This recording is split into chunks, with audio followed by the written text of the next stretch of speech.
live in a second, people. Hopefully you can all hear me.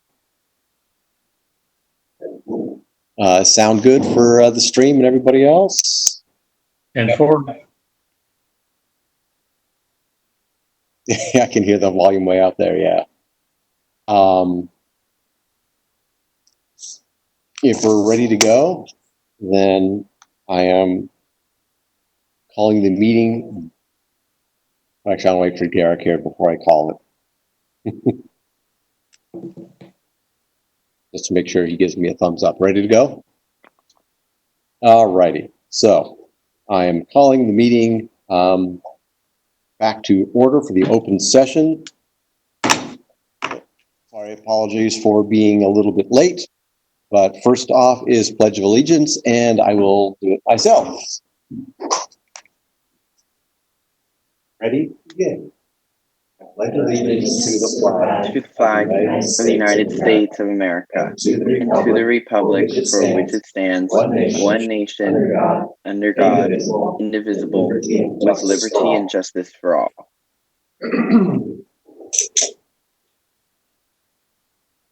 All right. The closed session, the board discussed items and gave feedback to the superintendent. The first item is approval of the minutes for today's meeting, April 28th Board of Education meeting. So moved. Second. And I'm not hearing anything. Let me check my volume. You guys can hear me, right? Yes. Yes. Okay. We had this issue before when we were testing everything and thought we got it all working.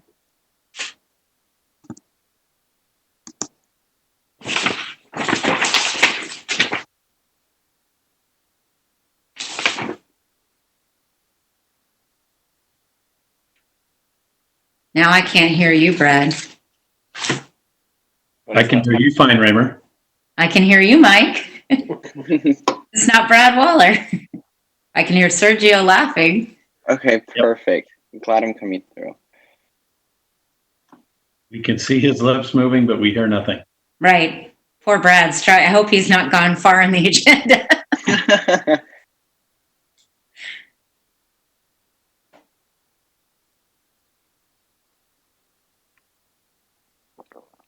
May have to resort to hand signals. Yes. I think he's re-signing back on to see if he can reconnect properly.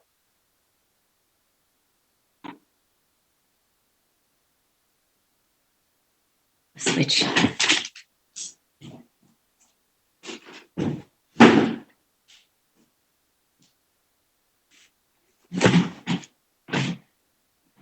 Uh-oh.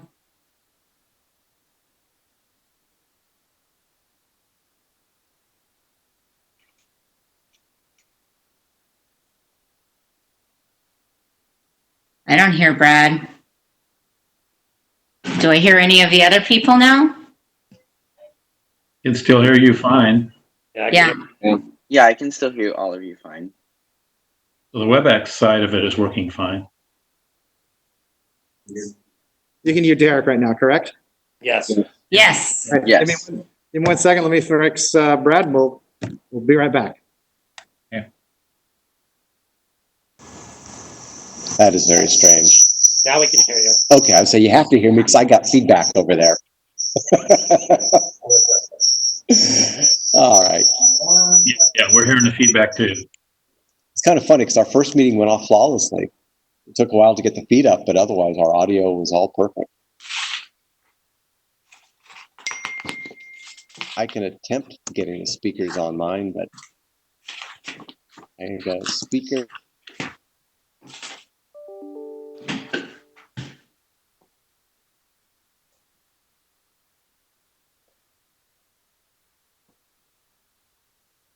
Wait, Brad, what did you do? There's no sound. I think he's putting on a headset. Yeah, but we still can't hear him. Yeah, I thought maybe there's a mic on it.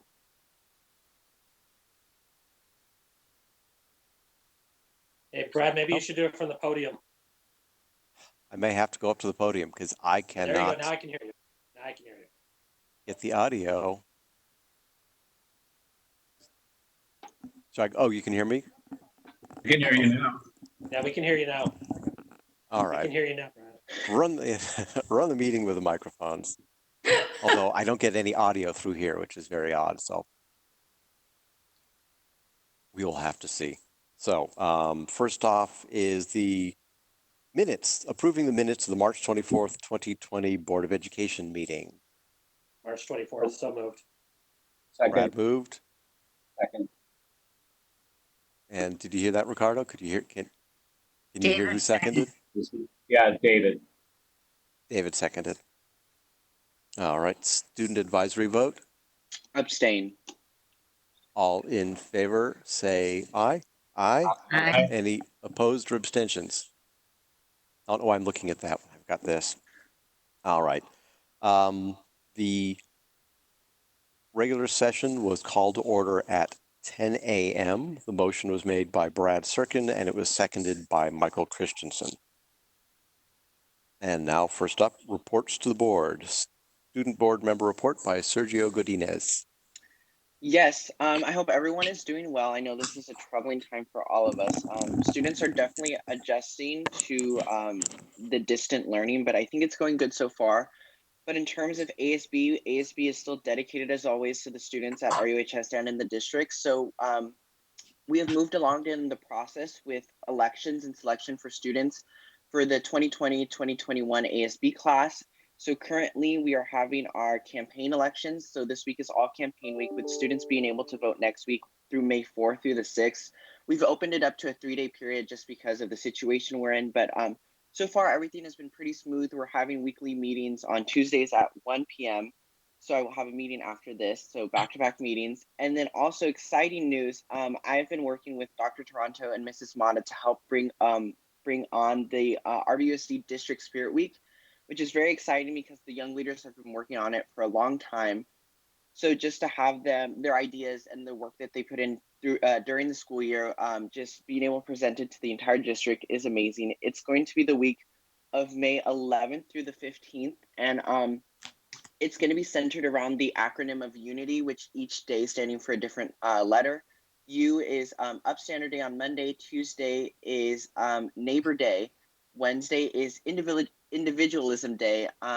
T is Teamwork Day for Thursday. And Friday, the kids got really creative and they came up with Yonder Day in a way to explore future career paths in colleges and stuff like that. So I'm very excited. We're working out a couple details, adding a like a physical dress up to the Spirit Week, as well as adding a physical exercise. So that way you kind of have this holistic Spirit Week where parents can kind of engage with their students on a different level besides just working on homework and stuff like that. So very excited for that. And that's all I have so far. And hopefully within the next weeks, I'll be able to introduce to you guys the next student school board member. And that's all I have.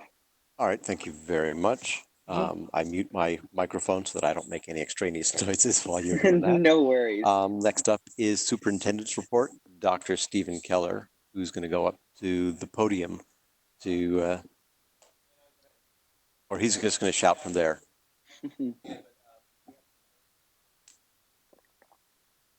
They can't hear. They can't hear you.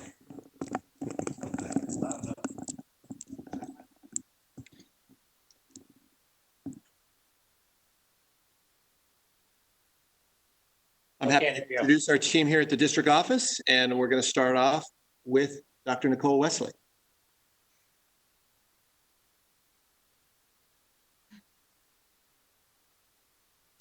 Good morning, everyone. Thanks for having me. I'm here to highlight a few things that we're doing down in the Human Resources Office. And the one thing that we're really excited to highlight is our new RBUSD Employee Wellness Guide. I don't know if you can see it if I hold it up. It's on our website, and it's also very timely because given the situation we're going through, it has numerous resources and programs that our employees and their families have access to, including social emotional resources and whatnot. So we sent that out last week to all of our employees, and we've posted it on our website. Also wanted to share with you that we're having our 5th Employee Wellness and Benefits Committee meeting tomorrow afternoon. And we're going to continue to explore and review all options so that we can mitigate any increase in costs such as we had last year. So you'll be getting more information about that in your Friday update. And last but not least, we kicked off our Employee of the Year nominations. They opened up last week, and so all of our employees have the ability to nominate a classified Employee of the Year, a certificated Employee of the Year, which includes counselors, psychs, teachers, and a CDC Teacher of the Year, and someone who's demonstrated the ability to go above, beyond, et cetera. And as of today, we've had 23 nominations. So we're happy to share the employees that will be highlighted by you sometime in June. Thank you.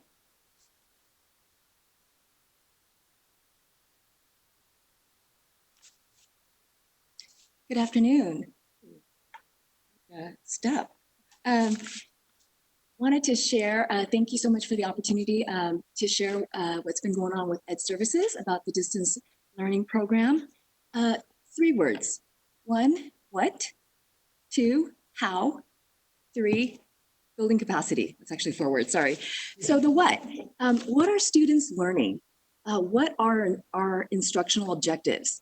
I would say that our principals are identifying the essential standards and working really strategically with grade level teams, ILT teams, departments, Ed Council, with laser-like precision to quickly identify the key nuggets of our essential standards. How are students learning? What does student engagement look like? So that has been our principals identifying the dates, times, and links for when teachers are having WebEx meetings, Google Classrooms, so that they can quickly go and see and hear the teaching and learning that's happening in real time. Not only have principals been jumping in, we have counselors, PE teachers, assistant principals, district office personnel, all leaning into this work of distance learning by modeling and leading, not just our teachers. And last one was building capacity. There are many stories, but I would just like to highlight that when we had a 2nd grade teacher that was really struggling with video conferencing, she emailed one of our TOSAs. Subject line was capital HELP.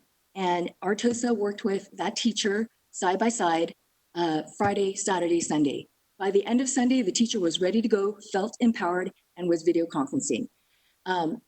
As a direct result of that, Susan worked with our TOSAs, and all this week, we have drop-in sessions, differentiated for our elementary teachers and for our secondary teachers. These are the flyers for this week for really specific problem-solving sessions so that we're not just addressing teacher needs one by one, but we're doing it strategically and we're building the capacity of grade levels, departments, system-wide. Thank you.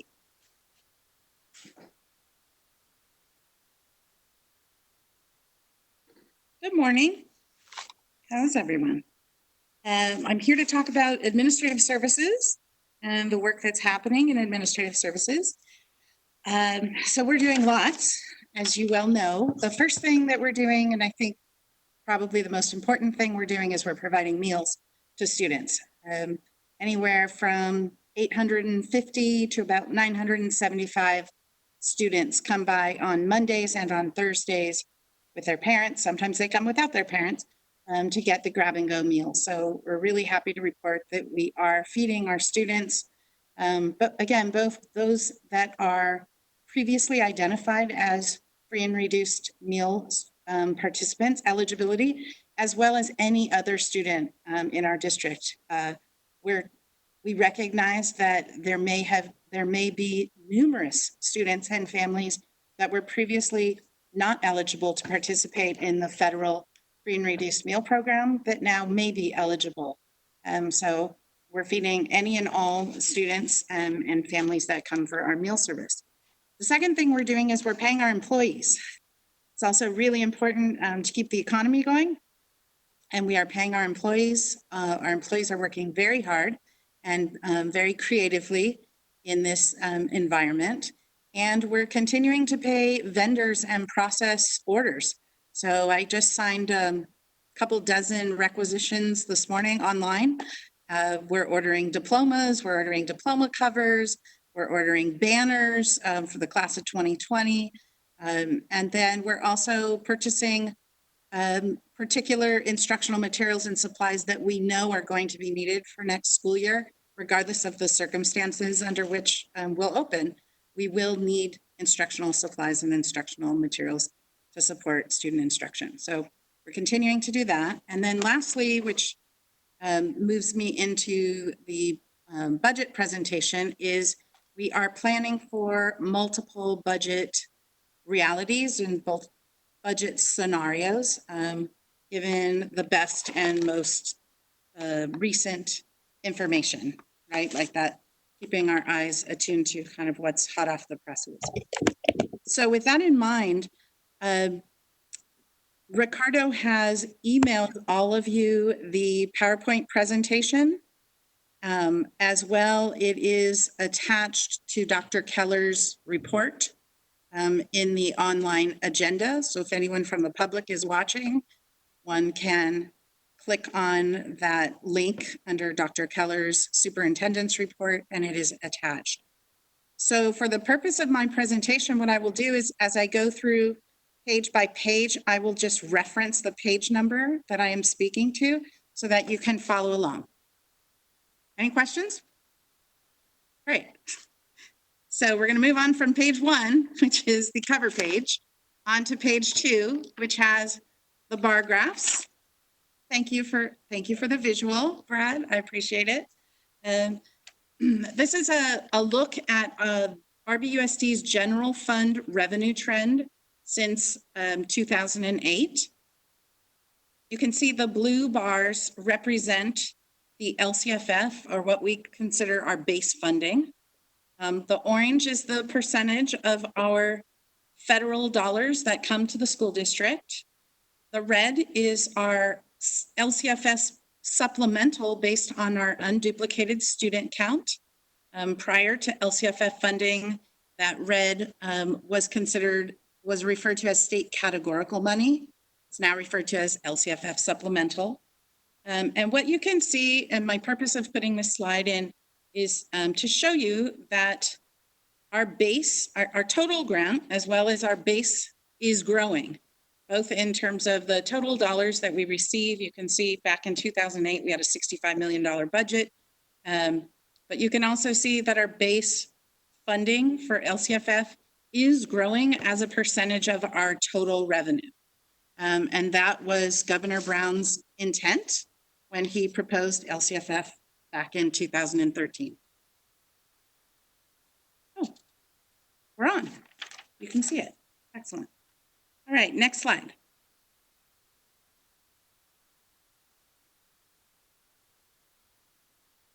No problem. So this slide is a picture of RBUSD's same time period, 2008 to 2019, a picture of our general fund revenues and our expenses, as well as our ending fund balance, or what is commonly referred to as our reserve. And if you follow the orange and the green line, what you see is a philosophy that is the philosophy both of our board and our superintendent, which is spending this year's dollars on this year's students and this year's employees. So you see that those lines follow very closely. In the last year, you're aware that we did engage in deficit spending, and you see the orange cross over the green. So that is where you can see that reflected in the graph as well.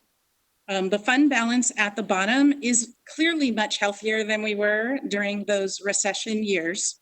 And you can see that we are in a much healthier position going into this difficult economic circumstance than we were 11 years ago, 12 years ago. But again, it's not as healthy as it was a year or two ago. Next slide, please.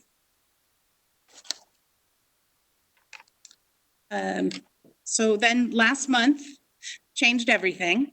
And so we thought it was important for you to be aware of where we are incurring additional costs this spring. and where we are looking at savings opportunities before the end of the school year.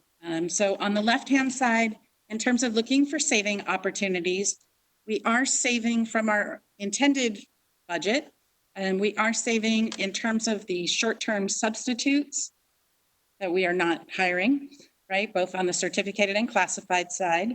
Utility costs look a little bit more like summertime utility costs as opposed to the full open operations of every school running with the 10,000 students that we have. We're saving transportation costs, and we are saving in school and office supplies. I rejected many a purchase order requisition that came through in March, knowing that the supplies that principals were ordering were no longer going to be needed for this school year. And then we have incurred additional costs that includes out of the general fund, right? So we have had conversations about the implications for certificated and classified CDC personnel and that impact for the general fund. We have, although we are feeding our students and we will be reimbursed, we won't be reimbursed fully. So there will be some revenue losses to our child nutrition program for the end of the school year. We have additional costs in facial masks, sanitizing products, both new and more of them, additional purchases in technology, for instance, chargers for our Chromebooks for second graders. They used to be at the school sites. Now we have them with them at their homes. So we had chargers that we were purchasing, Wi-Fi hotspots, and then also the loss in facility rentals. Could I ask a question here? Sure. On the costs for sanitizing products, masks, things like that, how much of that gets offset by the 170,000 or so that we received theoretically to pay for those expenses? We have more than $170,000 in additional costs. Do we know, have we get that quantified so that if I want to talk to somebody, I can say, by the way, we're left You can with. call me, yes, you Okay. can call me. We have an Great. ongoing spreadsheet in the admin services department. Because that way, when I reach out to legislators, I can talk to them about the cost for nutrition as well as that's basically, unfunded liabilities that we now have. Absolutely. Perfect. And Dr. Alpern, this is Mike. Do you have any option for going after some more FEMA funding? So I have a slide coming up where I will talk specifically about that 170,000 from the state, FEMA money, as well as the Federal CARES Act. As a matter of fact, that's my next slide. So as Mr. Waller referred, SB 117 allowed us to receive quickly state monies of $170,000 for any costs that are related to this. So it could fund our loss in child nutrition funds. It could fund masks. It could fund sanitizing products. It could fund any additional costs, salary costs for bringing in additional staff to engage in cleaning schools. It could pay for technology purchases. As I said, we have much more than $170,000 in incurred costs specific to COVID-19. So the CARES Act was passed by Congress, and how that works is those dollars go from Washington to Sacramento. From Sacramento, they go out to the county office of ed, and then they get distributed to school districts. And school districts are still awaiting word, as is LACO, around what the dollar amounts are and what our individual receipt of those dollars will look like. It is based on the students because it's federal money, so it always has to be tied to federal dollars that go to students, which is our free and reduced meal count population. So we know that a district like ours, as a percentage, would receive significantly less than some of our neighbors to the east of us.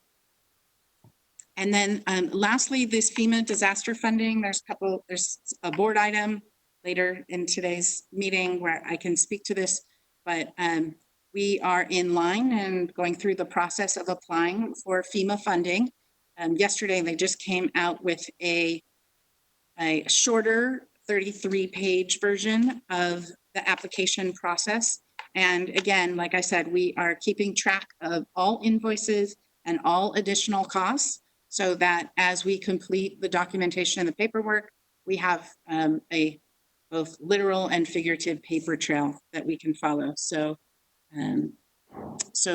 yes, to Mike Christensen's question, we are going after FEMA dollars, however much there is available to us. The FEMA piece, those dollars would come much later because this is still an active disaster. And so FEMA funding actually doesn't become available until after the disaster technically closes. So it's going to be a long process. Jack, next slide, please.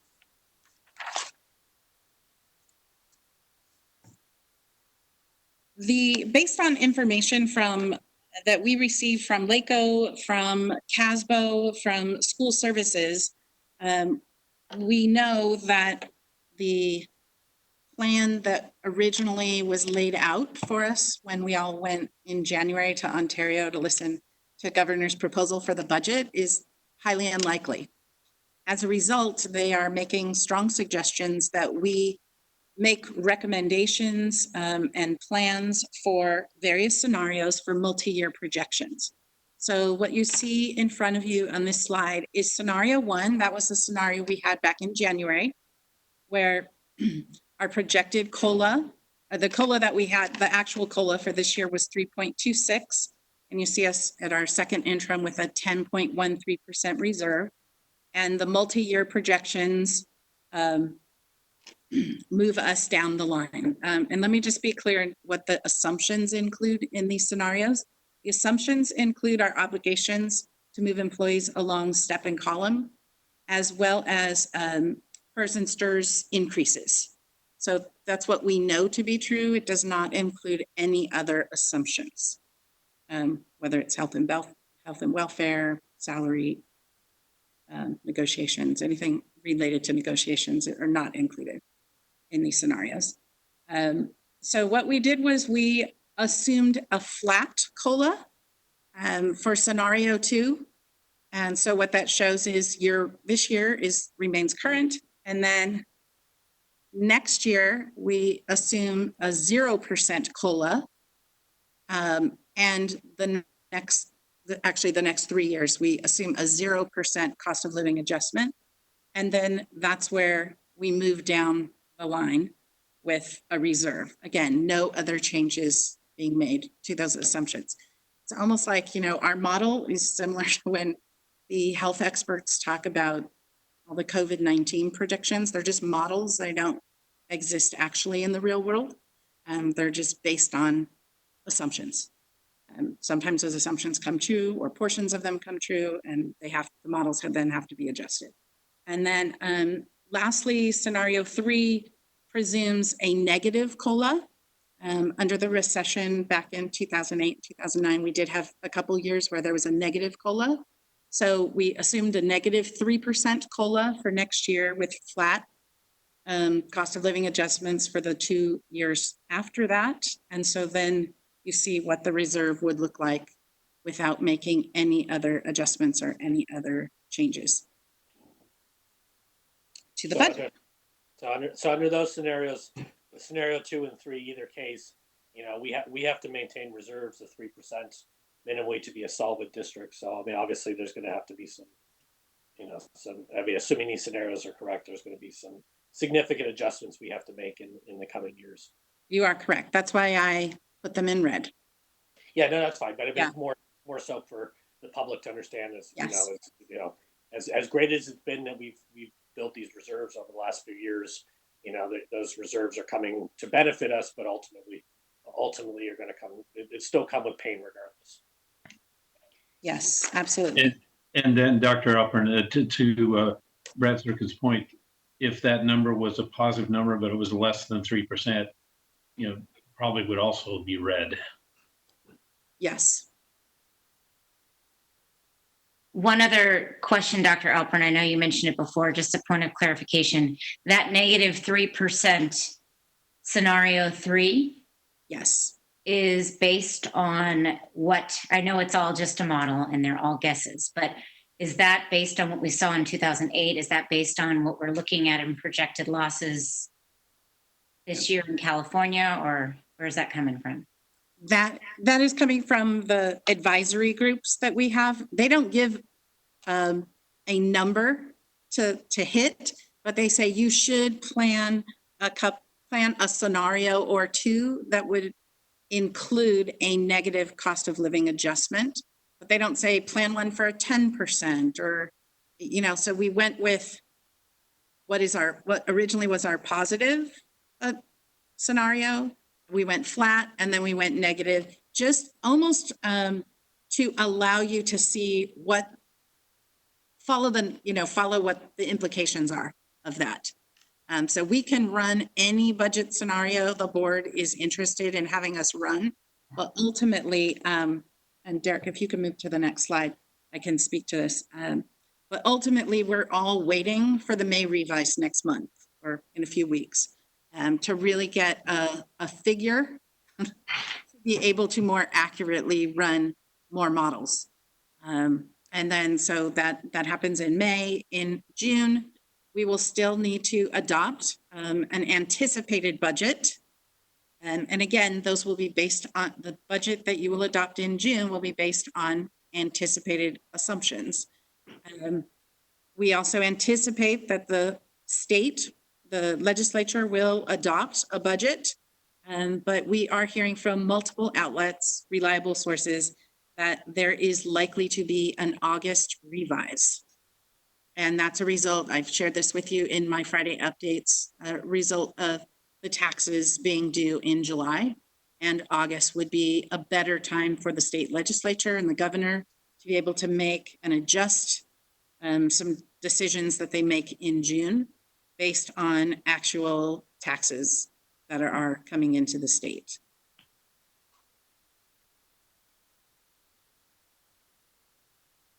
Any other questions? I don't hear any. Thank you very much, Dr. All right. Alpern. Yep. Still put my notes on. One thing I wanted to bring to the board, I want to thank Lily Cho, Nicole Wesley, and Annette Alpern for their information and kind of all the things they're working on right now. Budget obviously is going to be a hefty lift moving forward. One thing I did want to share about moving forward is, I think it's a good idea for me to assemble what I'm calling a think tank to look at what's going to be next for us in the way of reopening classrooms here in the Redondo Beach Unified School District and with our CDCs. Obviously, this is not something that's going to happen in the next few weeks. We are hearing a lot from our neighbors, from our friends in the state, and obviously our leaders in Washington, D.C., but there is no formal plan to reopen as of yet for schools. And I know it's going to be a slow process. So what better time to get a group of highly intelligent people in a room and to consider the scenarios of what that will look like here in Redondo Beach as we learn and are given guidance from the LA County Department of Public Health and from our state, from our county leaders, and even our national leaders. The what I think will be defined eventually for us. I don't know exactly the how, and I think that's why it would be better if we had all the right people in the room to have this discussion. So on this think tank, there will be administrators, labor partners, PTA, RBF, RBPD, if they wish to join us, Beach City's Health District. And it'd be great if a board member or two could attend. Obviously, we would have to limit it to 2, but I certainly would love to have, you know, 2 board members join this think tank. What I've done is written out a purpose, and I usually don't read to people, but I think it's a short paragraph, and what this reopening school classrooms and child development center think tank what its purpose would be. And the purpose of the think tank is to prepare for the eventual reopening of schools and child development centers. By providing facilitated weekly meetings by the superintendent of schools, RBUSD remains committed, collaborative, and proactive in evaluating all conditions and circumstances to safely and successfully reopen schools and CDCs with support from all district stakeholders. Think tank membership, following the guidance of federal, state, and local officials, will participate in ongoing input and discourse for reopening preparations. We will provide this information to the board from the think tank at every board meeting, kind of giving an overview of our progress. And what we as members would consider and evaluate student and staff health and their well-being impact, the educational program continuity, partial, hybrid, or phased opening considerations, fiscal, budgetary, structural constraints, neighboring school district trends. Somebody's got a great model out there. Let's rip it off if it's working. LA County Office of Ed, and obviously California Department of Education recommendations. So we have a little bit of everybody on this. The goal would be to start on Tuesdays at 10 a.m. For now, it would be on WebEx. Pie in the sky for me. Eventually, we could probably be in a room and practice social distancing down the road when that day comes. Maybe you know, just have a big auditorium and we can all figure that out. But for now, it would be on WebEx. It would be on Tuesdays at 10 a.m. It'd be no more than a 90-minute meeting. And either we would start, depending on people's schedules, either this coming week from today or the following week. And so that would be what I'd like to do. And I just wanted to share it with you and hope that I could get a couple board members that may want to, you know, be part of the conversation. I'm willing to be. Dr. Miller, I would very much like to be a part of that. Thank you for putting it together. Thank you. And with that, I'd like to turn it back over to you, Mr. Waller. All right, thank you very much. That brings us to our hearing section. I have no members of the public here in person, but I do have 2 advanced written requests. The first public comment is from Anita Averick, and she asks, why is it that secondary students have to wait until Monday to see when or if their classes meet? And why are the classes conflicting so they have to make a choice? So obviously we can't answer that here, but staff, we can provide that answer to Anita as well as us in an update. That would be helpful. And the next comment is from resident Dan Elder. Item number 9 in the MOU with RBPTA states that the district strongly advises unit members engage their students through live chats, conferencing, or pre-recorded video. This seems like a critical way of reaching students, particularly at the lower grades. Are there any guarantees teachers will utilize video chats, conferencing, or is it up to them to decide? If there are teachers who are unable to video chat from home, can they be provided access to their classroom and the appropriate technology to be able to video chat conference from their school sites? Neighboring districts have extensively utilized this capability with their teachers, and if it's proven effective, we should be able to do the same. So again, I would ask that Brad, that's an that update be agendized provided. item, isn't it? It's an agendized item, isn't it? The MOU is agendized, so we could actually, would we want to wait till then and then discuss what that is, or can we do that now? So I will wait until then, and then we can actually answer the questions and have staff provide feedback. This is a weird one, but we've got our, any other public comment? Anyone run upstairs? Otherwise, communications. We're down to Beach Teachers Association. They would have to, I guess, have notified us that they want, there's nobody here, but they would have to notify us by writing So I will just name everybody, but there's nobody here at the moment. CSEA, AFT, PTA, and Redondo Beach Ed Foundation. And obviously the gala was supposed to have been last week, but their online auction is going right now. So if you are going to the gala, you should have a login and an email, and you can do bids on the silent auction event items that are there. Consent item calendar is a very long consent calendar. We've got 25 items. Are there any items that anybody wishes to pull? I'd like to pull 10.23. I hear 10.23 from David. Any other items? I'd like to pull 10.20 and 10.21. 20 and 21. Anything else? All right, then I would like a motion to approve 10.1 through 10.19, 10.22, and 10.24 and 25. So moved. Oh, second, whatever. Student advisory, wait, was that Brad Serkin that moved? It can be either myself or Raymer, whichever. Or We did Ricardo? both. We have one speaker there, so it's not always clear. So Ricardo needed to hear. So when you move or second, just state your name first, and that way Ricardo will always know. So student advisory vote on the consent calendar. Aye. All in favor of the consent calendar, say aye. Aye. Aye. Aye. Any opposed or abstentions? That brings us to 10.20. So moved. Second, Raymer, second. Brad, then Raymer, Yes. I think. 10.20, adopt resolution, National Teacher Appreciation Week. Any discussion on that? I think this is Mike. I think I was the one that asked to pull it off.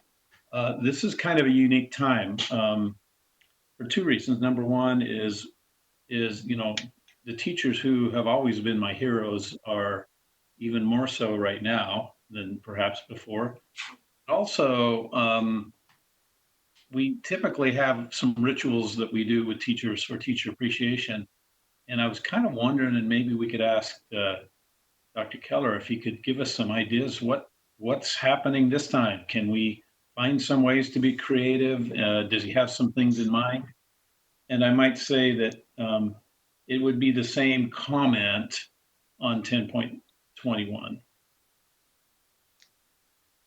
I have some insight from what I know the PTAs have been discussing, if you're interested in what that perspective is.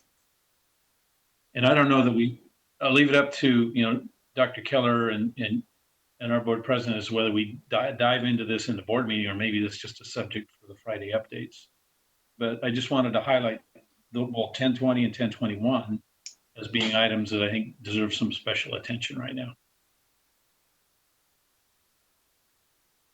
I know that from a PTA point of view, everybody agrees that it is especially important now, not just our teacher appreciation, but our classified employees who are being asked to do even more and become more essential as this pandemic has upon us. So I know that there are active discussions and plans being made to make sure that we appreciate as best we can, given the circumstances, make sure that that's at all levels and for both teachers and staff. And I don't know if Dr. Keller has anything to add, but he can do that in an update, I guess.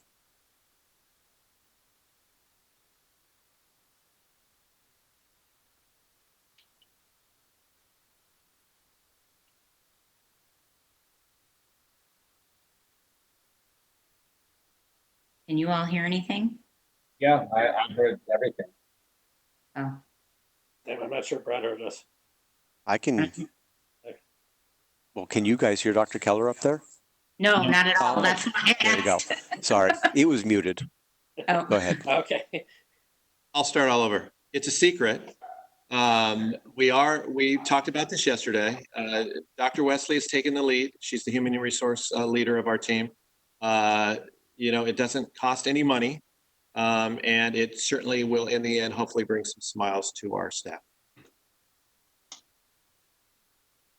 All right, Yay. very good. So student advisory vote on 10.20. Aye. All in favor of 10.20, say aye. Aye. Aye. Any opposed or abstentions? Actually, Ricardo, is it okay? I just realized I was not doing roll call votes. The fact that we can see everybody and hear them. Okay. 10.21, I need a motion and second. This is Mike. I move on that one. Second, David. Okay, it's been moved and seconded. I assume this is the same discussion as the previous item. Any It's other ditto- questions it's or ditto on- Yeah, it's ditto on the other, and I didn't want to or need to add any more. all right. Student advisory vote on 10.21. Aye. All in favor of 10.21, say aye. Aye. Any Aye. opposed or abstentions? 10.23, participation of student board member in the California School Board Association Conference. That was pulled. So I moved, need- David. Second, Raymer. All right, moved and seconded. Discussion? Yeah, I pulled this because if we're entering a period of austerity, every line item expense should be scrutinized. And my experience with the CSBA conference is that it's fantastic, but to me, it seems like more of a luxury than a necessity. And so what I would love for the board to discuss is, I would propose that the board president and superintendent could certainly go and be reimbursed for that. But other board members and the student board member, at least for the 2020-21 school year, I don't think that's an expense that is necessary. So I would want discussion on whether we could essentially cut. Yes, this this one- item is approving their participation, but not requiring it. So I would prefer to actually pass this and then let the board decide when is it required, Ricardo? When would we be? It's like September, So October. we could wait but- until, And it's also. and it's local, so we could wait till November, December, whether or not we want to send anybody or multiple people. Okay. Yeah, sure. But yeah, when this does come out, remind us, because we need to pay attention to costs. You are correct. Well, and I would think that would be good because I think, and I know Brad Serkin had meant, I think he said something that I believe this next one is local, doesn't require hotel or anything. It's in It- Anaheim. I mean, I think most of us. Riverside. No, it's Oh, in Anaheim. Yeah, so it's, Yeah. it's something we can cross the bridge in the fall, but I mean, I don't disagree with David. I think it's, if it's needed, to be frank, depending on if we come back to school in the fall, we may be doing it virtually anyway, so. Correct. Yeah, the CSBA conference may not happen. There's a number of things that have been closed and hard to know.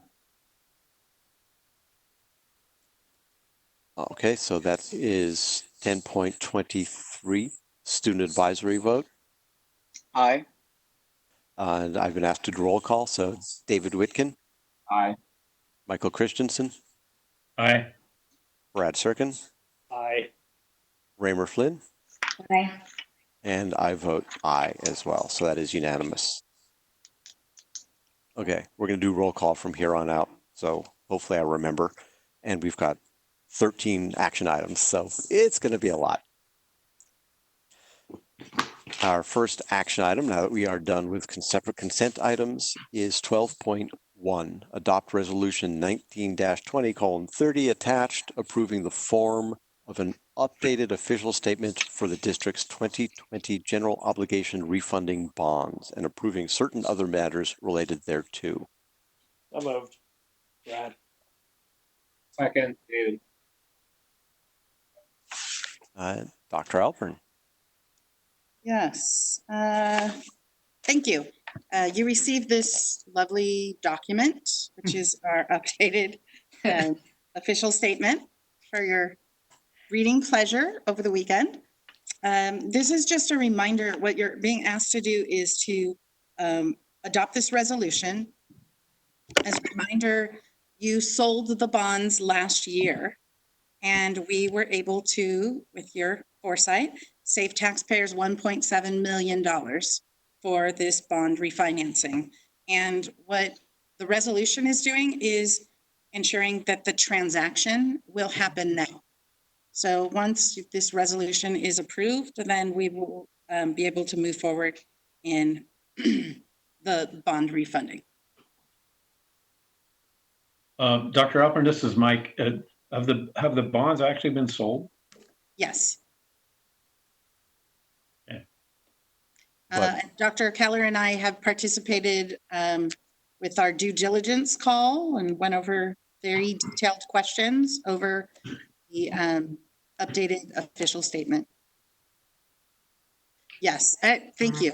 Which I know Mike Christensen, you had asked to make sure that in our updated statement, it had references and takes into account COVID-19 and certain fiscal uncertainties. And so all of that language is now included in the updated official statement. And this Thank you. has starting the procedure. We have not locked in the rates for the refunding. Right. That's correct. So the bonds are sold, but the refunding is not going to start until we see the rates, like the rates, and push a button. Yes. All right. Student advisory vote on 12.1. Okay.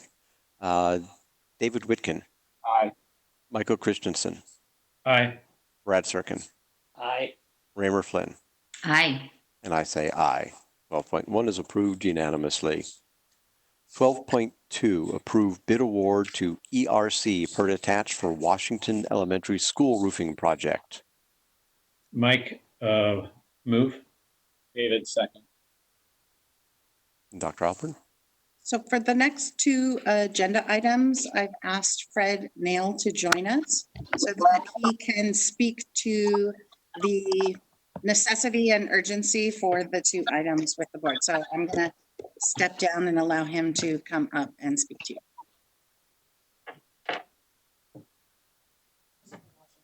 Yes. Morning, all.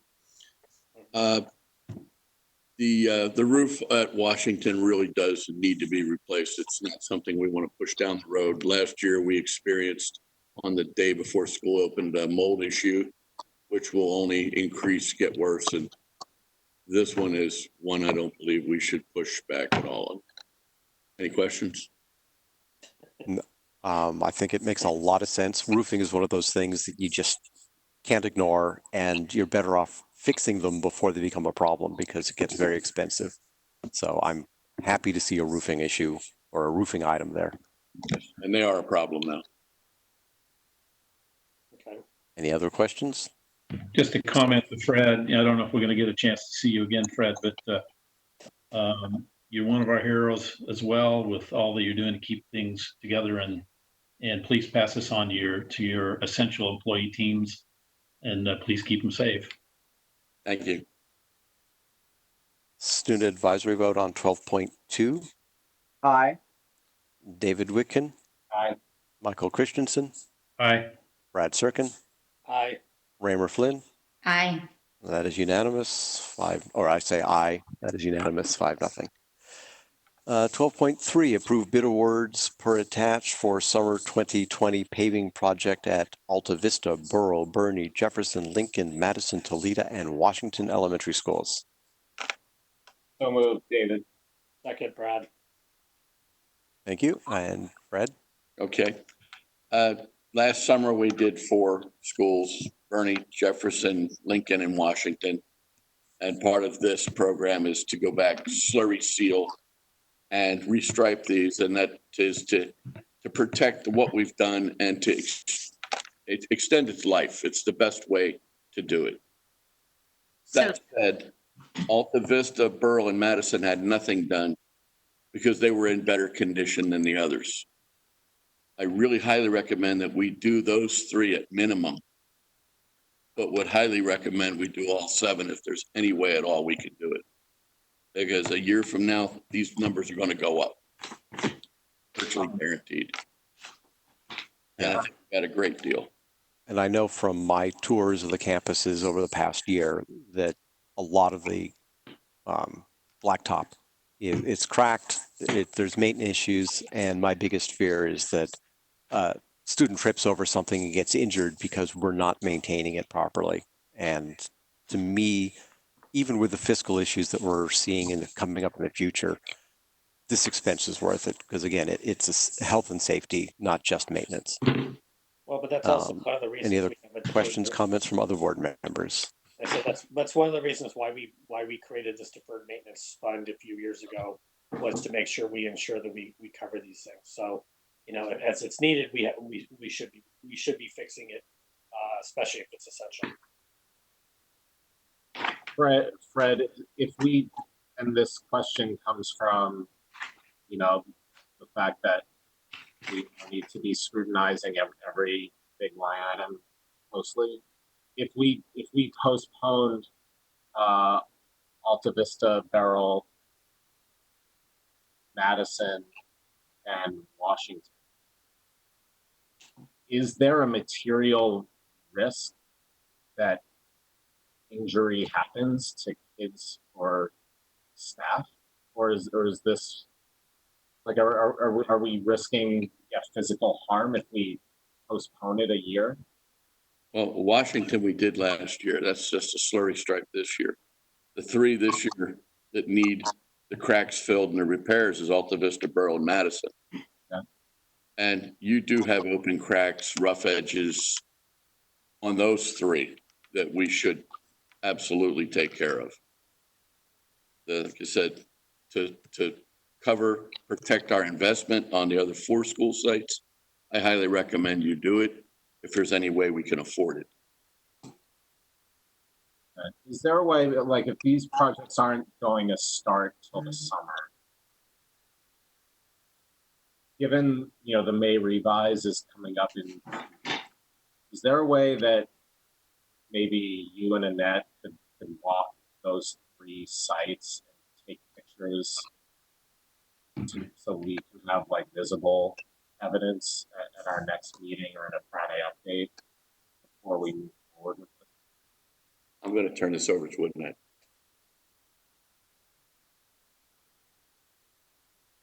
Yes, that is definitely an option for us. If you'd like, if you want to defer this agenda item as it stands, or you want to amend it and approve portions of it, those are options. We could certainly bring the item, the portions of it that would be remaining, back to our second meeting in May or our first meeting in June, once we listen to the May revised projections, if that's the board's preference. It would certainly be my preference. I can't speak for anything else, but I think that would be worse than I have one more comment on this.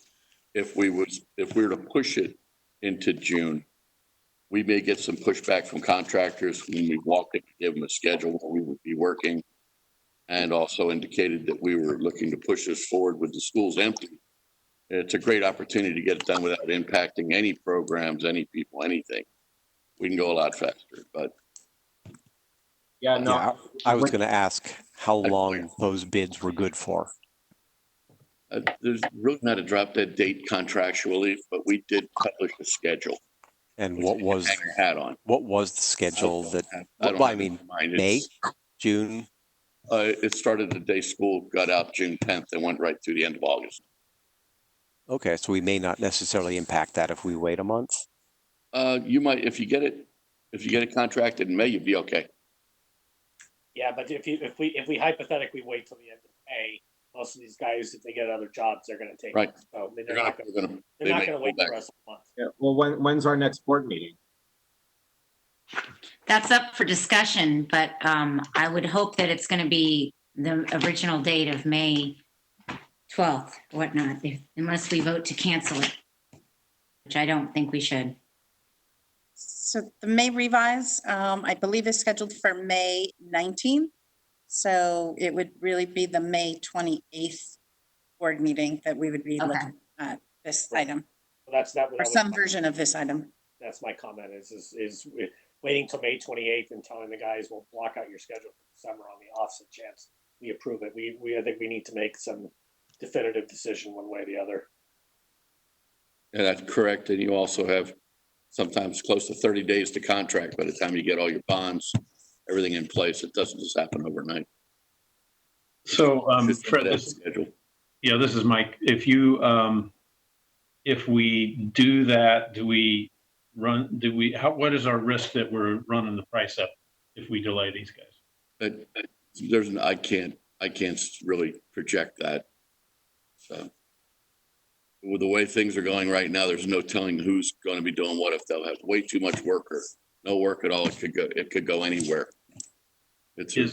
Is there any opportunity to negotiate some savings? And I would have to say negotiate because you already have a firm fixed price bids.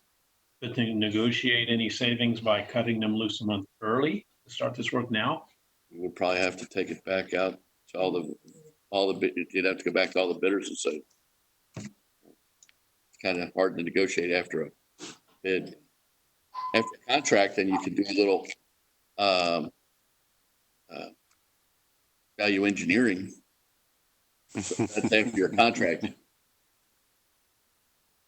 Well, I mean, all that being said, with the calendar and May revised consideration, I would still be in favor of tabling this until the next board meeting and us seeing kind of the cracks, the pictures of cracks that issue. Is one other question that might have to bring on it. The deferred maintenance fund is my understanding, and maybe this is a Dr. Alpert question. It's my understanding that we can only spend that deferred maintenance funding on this type of an activity. It can't go to any other use. Is that correct? That is correct. It's Ned Alpert's question. Yes, this is the exact kind of expense. I think Brad Serkin referenced that. This is the exact kind of expense that the deferred maintenance budget is spent on. And again, you do also have the authority to amend the item and just authorize, for instance, the expenditures at Alta Vista, Borough, and Madison at this point, and then wait on till the May 28th on the other school sites. So you do have quite a bit of flexibility here with your actions.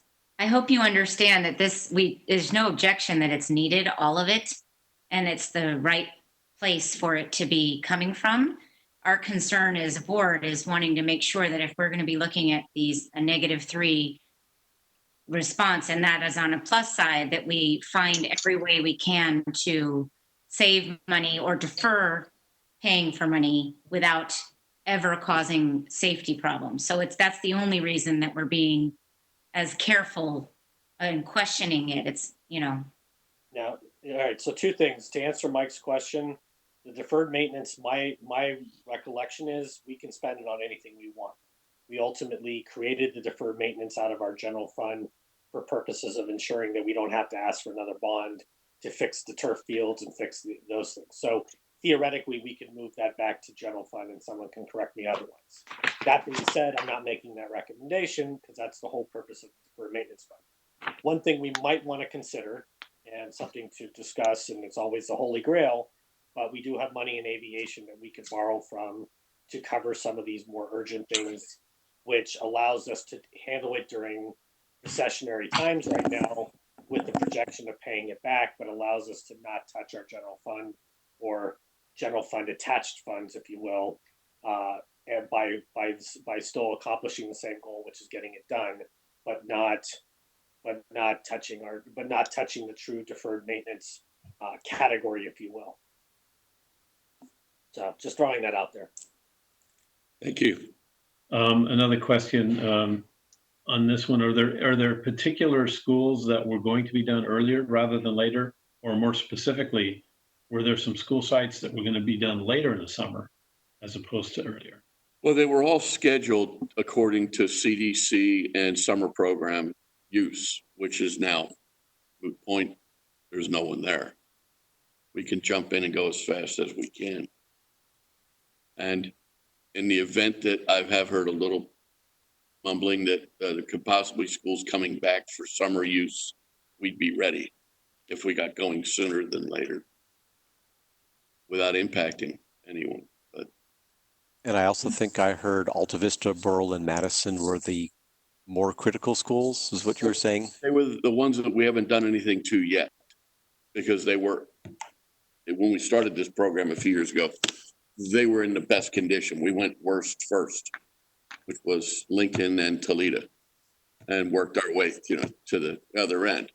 I've walked these sites extensively with another construction professional from Balfour Beatty, and we've examined them closely for the best bang for the buck, repairing what we need to repair and not repairing what really, instead of doing a full grinding cap, we're doing spots and areas and fill. And it's a map. We've made maps of every site on exactly how it's going to go. My suggestion would be is if the board is inclined to,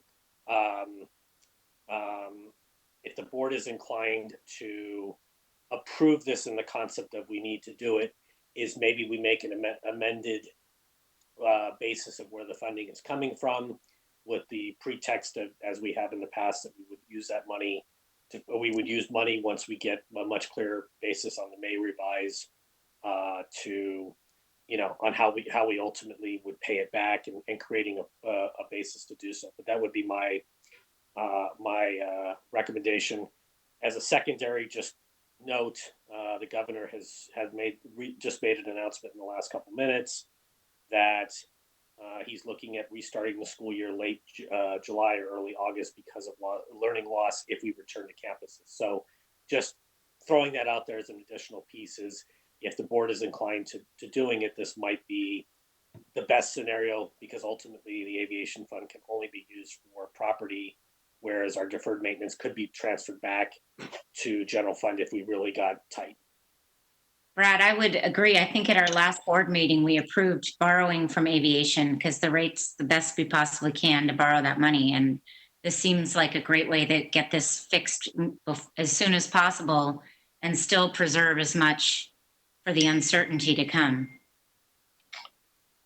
I'm, a little nervous about borrowing from aviation, but I wonder if we could accomplish everything that we're going to do. As Dr. Alpern was suggesting, we have three contracts we would execute. If I understand what Fred is saying, the priorities would be Alta Vista, Beryl, and Madison.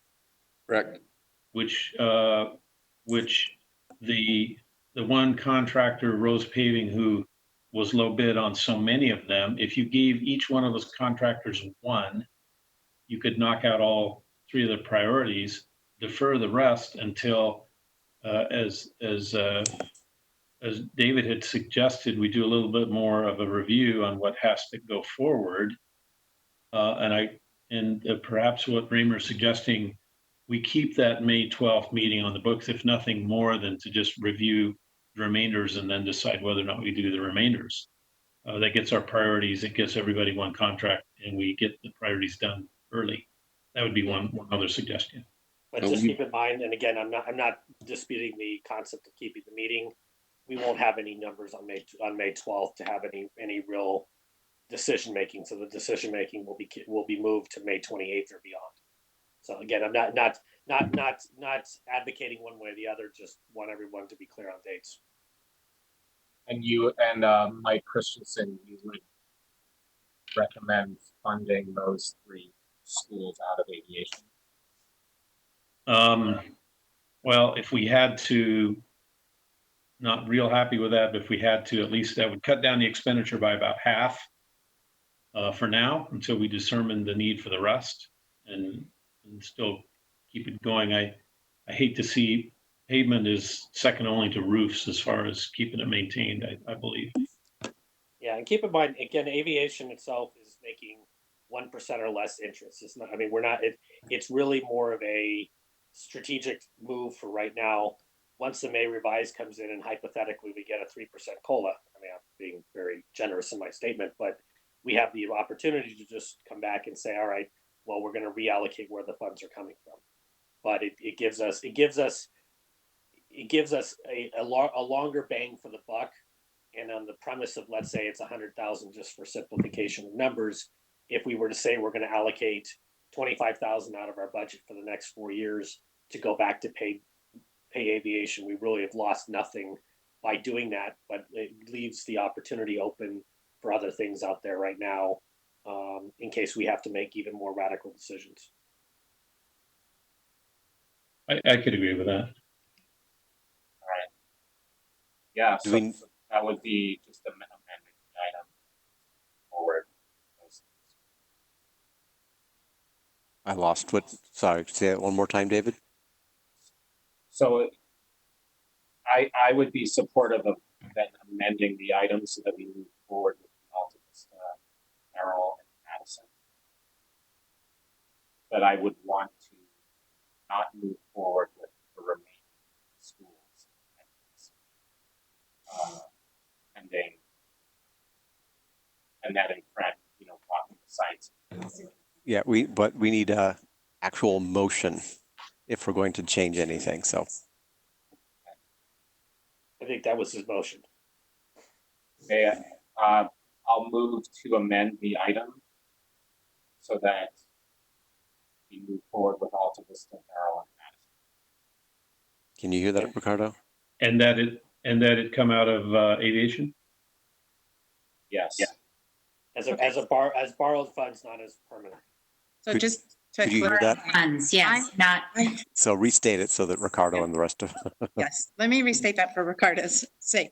So the revised action is to approve bid awards for summer 2020 paving project at Alta Vista, Burrell, and Madison elementary schools. And the funding source would be aviation funds, not deferred maintenance. Right, with a plan to be created to repay those. Well, I think that wouldn't be the agenda item. It Understood. would just be kind of a direction to staff. So I would know to then create another board action item for the future after we have dollars. so the motion on the floor is to amend 12.3 to approve the bid awards per attached for the summer 2020 paving project, Alta Vista, Burrell, and Madison. And do I hear a second? And come out of aviation. Yes. Oh. And funding from aviation. I second the motion. I heard a second from Brad. Brad Serkin. Any discussion on that amendment? Student advisory vote on the amendment. Aye. David Whitkin on the amendment. Aye.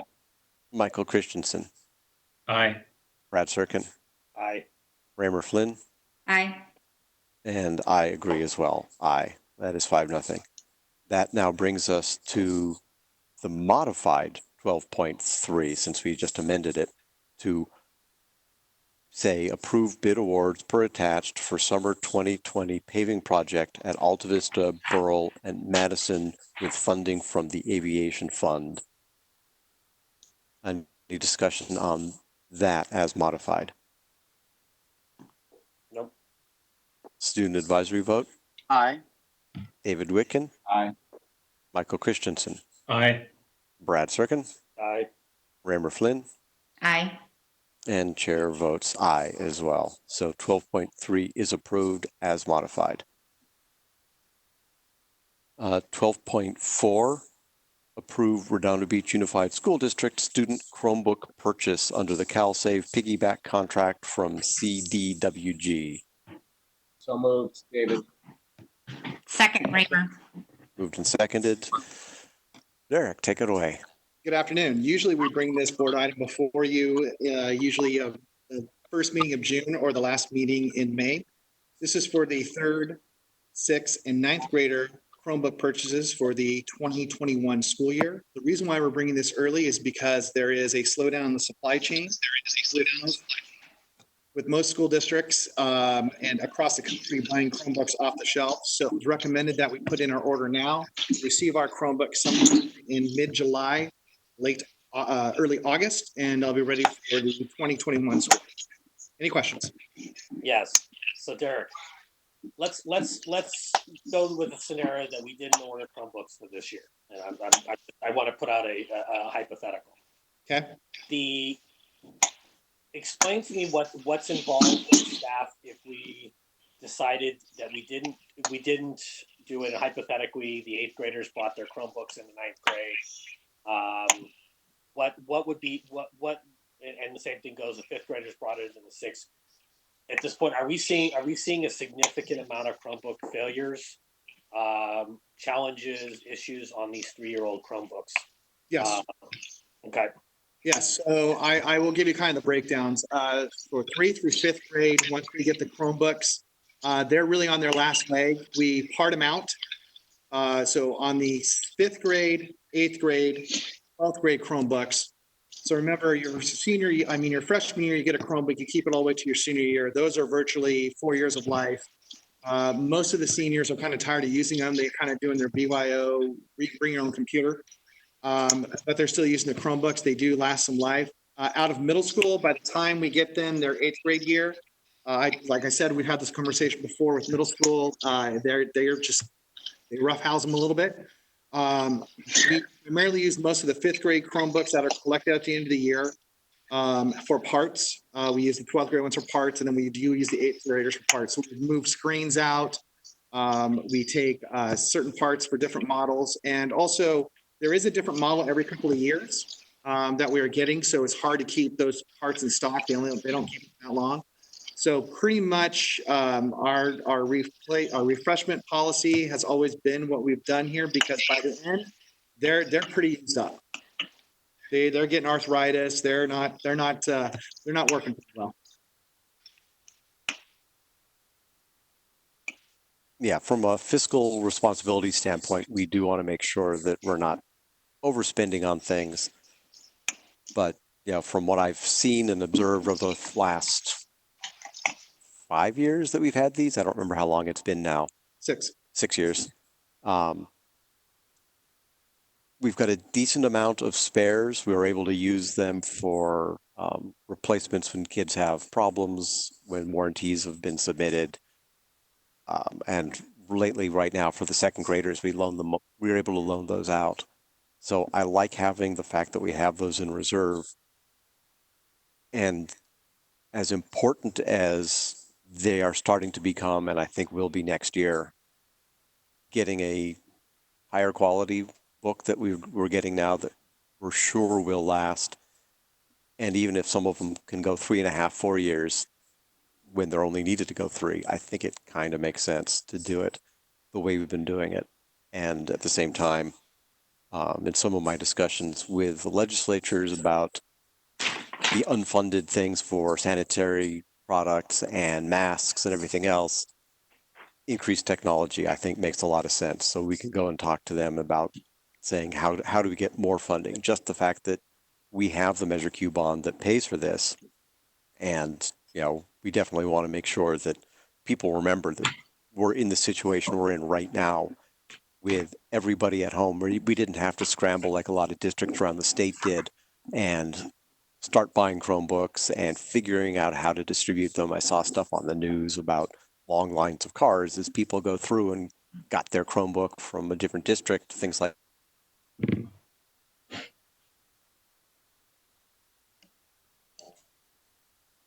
I think you're freezing. Mhm. Yeah. Nope, just you. I'll just add more specifically a thank you to the citizens of Redondo Beach who passed Measure Q and had that foresight, because this is a very large chunk of money that, given how austere we're being with our maintenance projects, that to look at this for technology, to remember that it is coming out of the Measure Q budget that is very specifically designated for technology. And it's important that we that we thank our residents, because we wouldn't be in this position otherwise. We wouldn't be able to even consider making this 3-year purchase if we didn't have that. So Yeah, agreed. And a question probably to Dr. Alpern, at this spending rate, how long will our Measure Q funds hold out for the replacement of these devices, and about how many years in the future would we be needing to transition to another mode of funding? So we, as you know, this predates my position in administrative services, but we work with a facilities bond consultant, and we had many bond projects that we engaged in back in 2015, 2016, that we were just waiting for funding for. So we are expecting $4.3 million from the state allocation board to be issued back to us in the next few months. And so that money goes back into Measure Q. So I will be working with our bond oversight committee meeting, as well as obviously Dr. Keller and Derek and company, to figure out short to medium term plans for how many more years we have for the same model that we approved, that the voters approved back in 2012 for our one-to-one program. But we should not be, we're not under duress in the next year or two because of those expected state allocation board dollars back to us from previously unfunded bond projects. And having sat on Measure Q before I came on the board, I know that we have more money there because Derek and his team and technology prices have come down. So we have been able to extend. We were supposed to be no longer meeting as Measure Q when I even joined the Measure Q board. So, but it's a very important plan moving forward because it isn't indefinite. But so thanks for that, Derek. Thank you.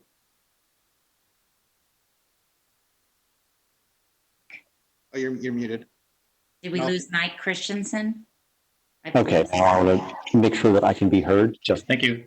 we had technical difficulties and I switched laptops, so I wasn't sure if my audio was working. But I have to remember to mute it because feedback. So any more discussion on 12.4? I've got a different view, so I can't see everybody at the moment. There we go. I'm good. Yeah, fine with it. Student advisory vote on 12.4. Aye.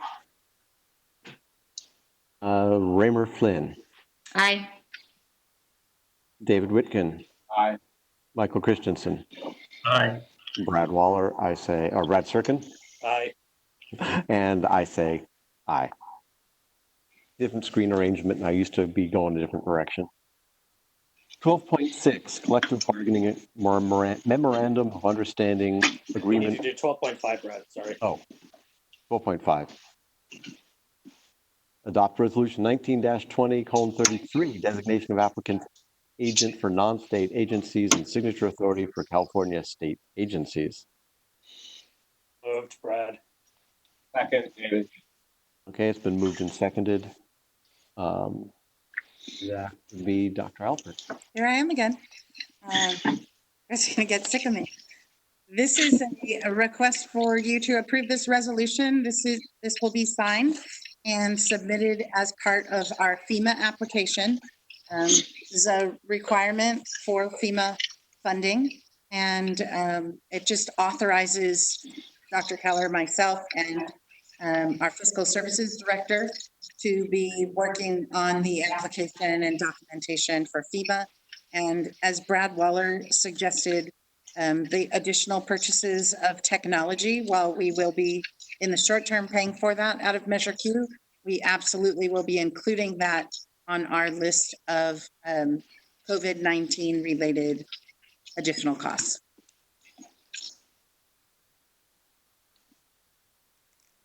Any other questions or discussion?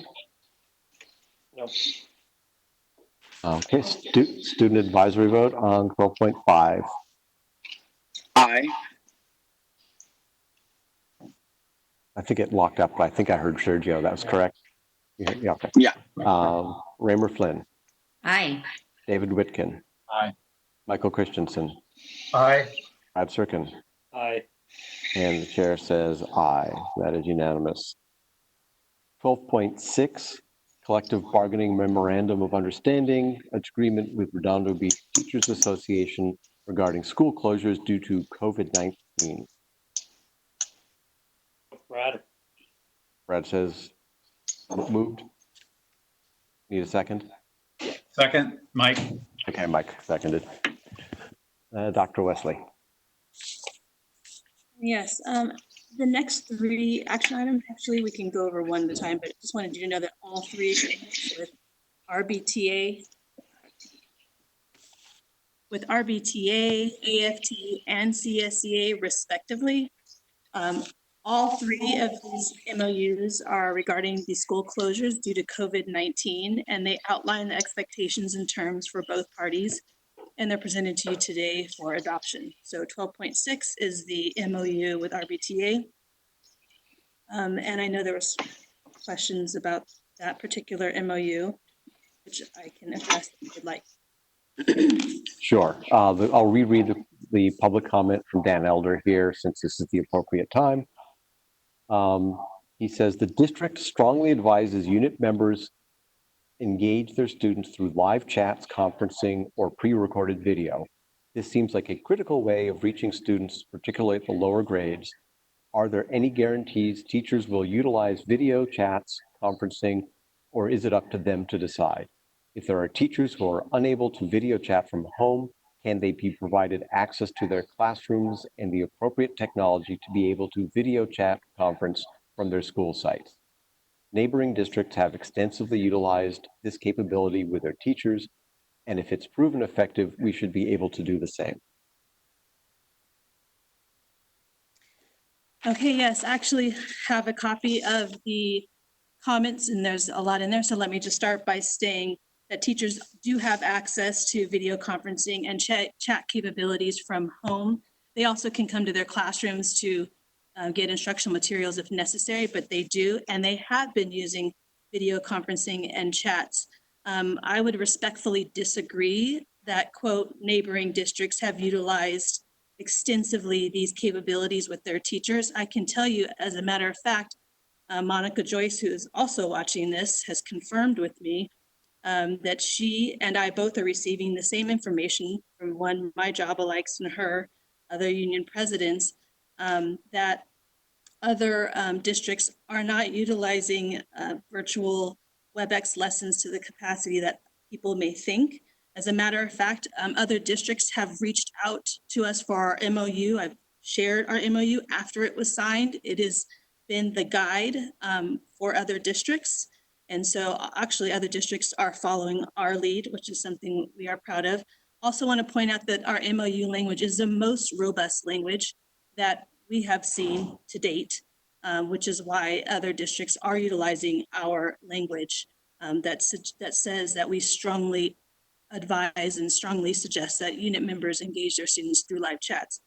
And then also want to point out that if we are going to look at research in depth, as the person states, then we would see recommendations for limited screen time, meaningful short periods of essential instruction and review.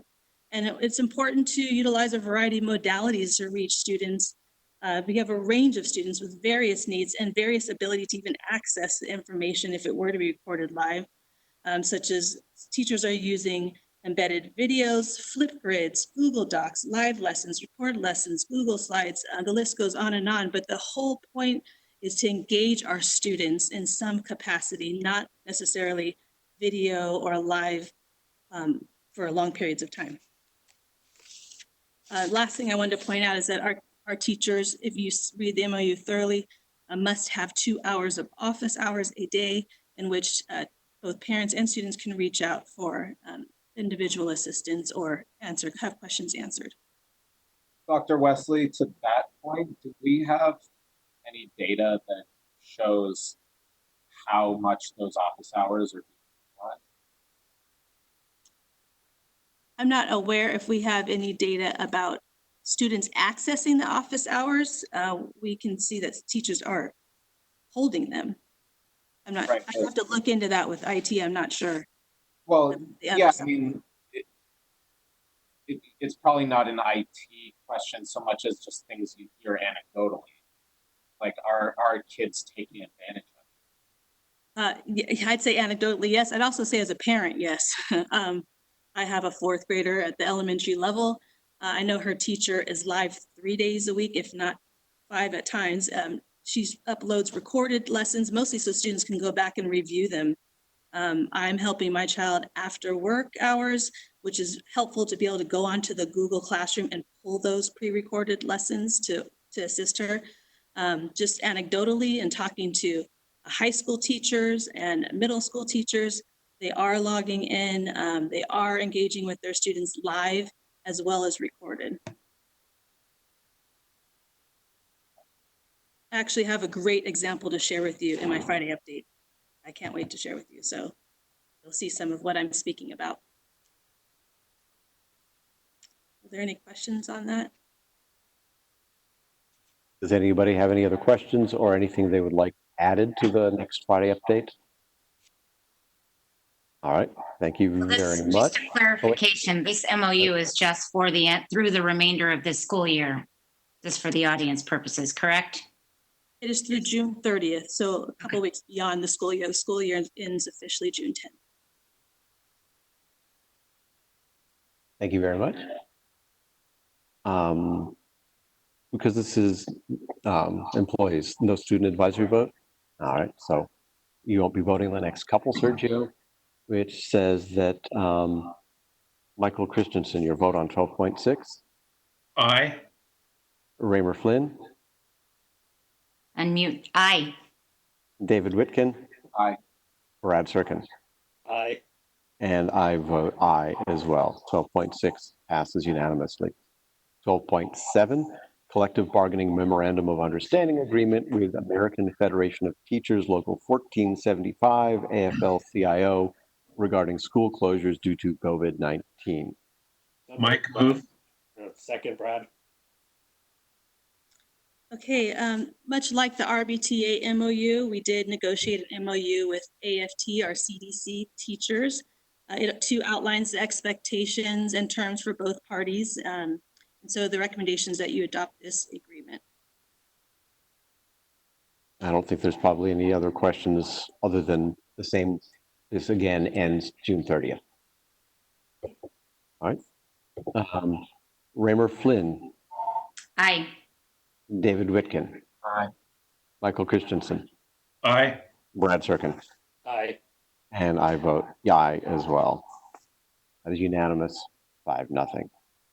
12.8, collective bargaining memorandum of understanding agreement with California School Employees Association regarding school closures due to COVID-19. So moved, Brad. Second, Raymer. Okay, Brad moved, Raymer seconded. Dr. Wesley? Yes, that's me as well. And just for 1 second before we jump to CSEA, I just wanted to say I'd be remiss if I didn't point out that both our RBTA teachers and our CDC teachers have made great links in improving and growing in terms of providing virtual instruction. So we want to give them the accolades and the credit for making that reach. It's not easy for everyone, but they have certainly tried and they're making progress. So moving on to 12.8, this is our negotiated agreement with CSEA, also regarding the school closures related to COVID-19. It too goes until June 30th. And it outlines expectations for both parties. Recommendation you adopt this MOU agreement. Any questions or discussions on 12.8? Hearing none, brings us to a vote. Brad Serkin, Aye. Michael Christensen, Aye. David Whitkin, Aye. Raymer Flynn, Aye.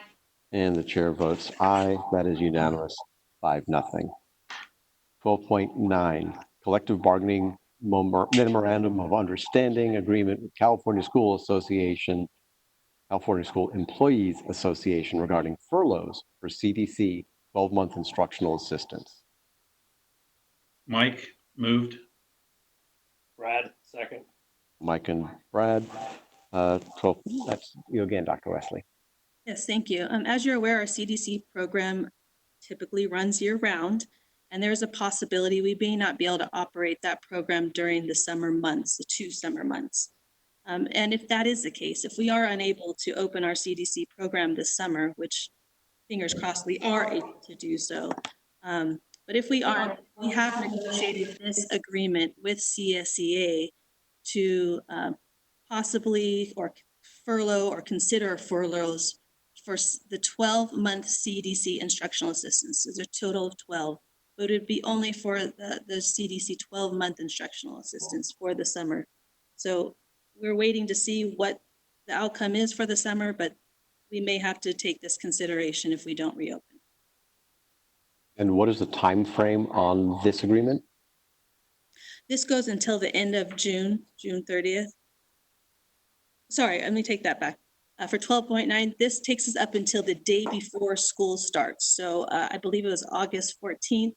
Excuse me, this is Monday the 17th is when school starts. So it takes us through the summer.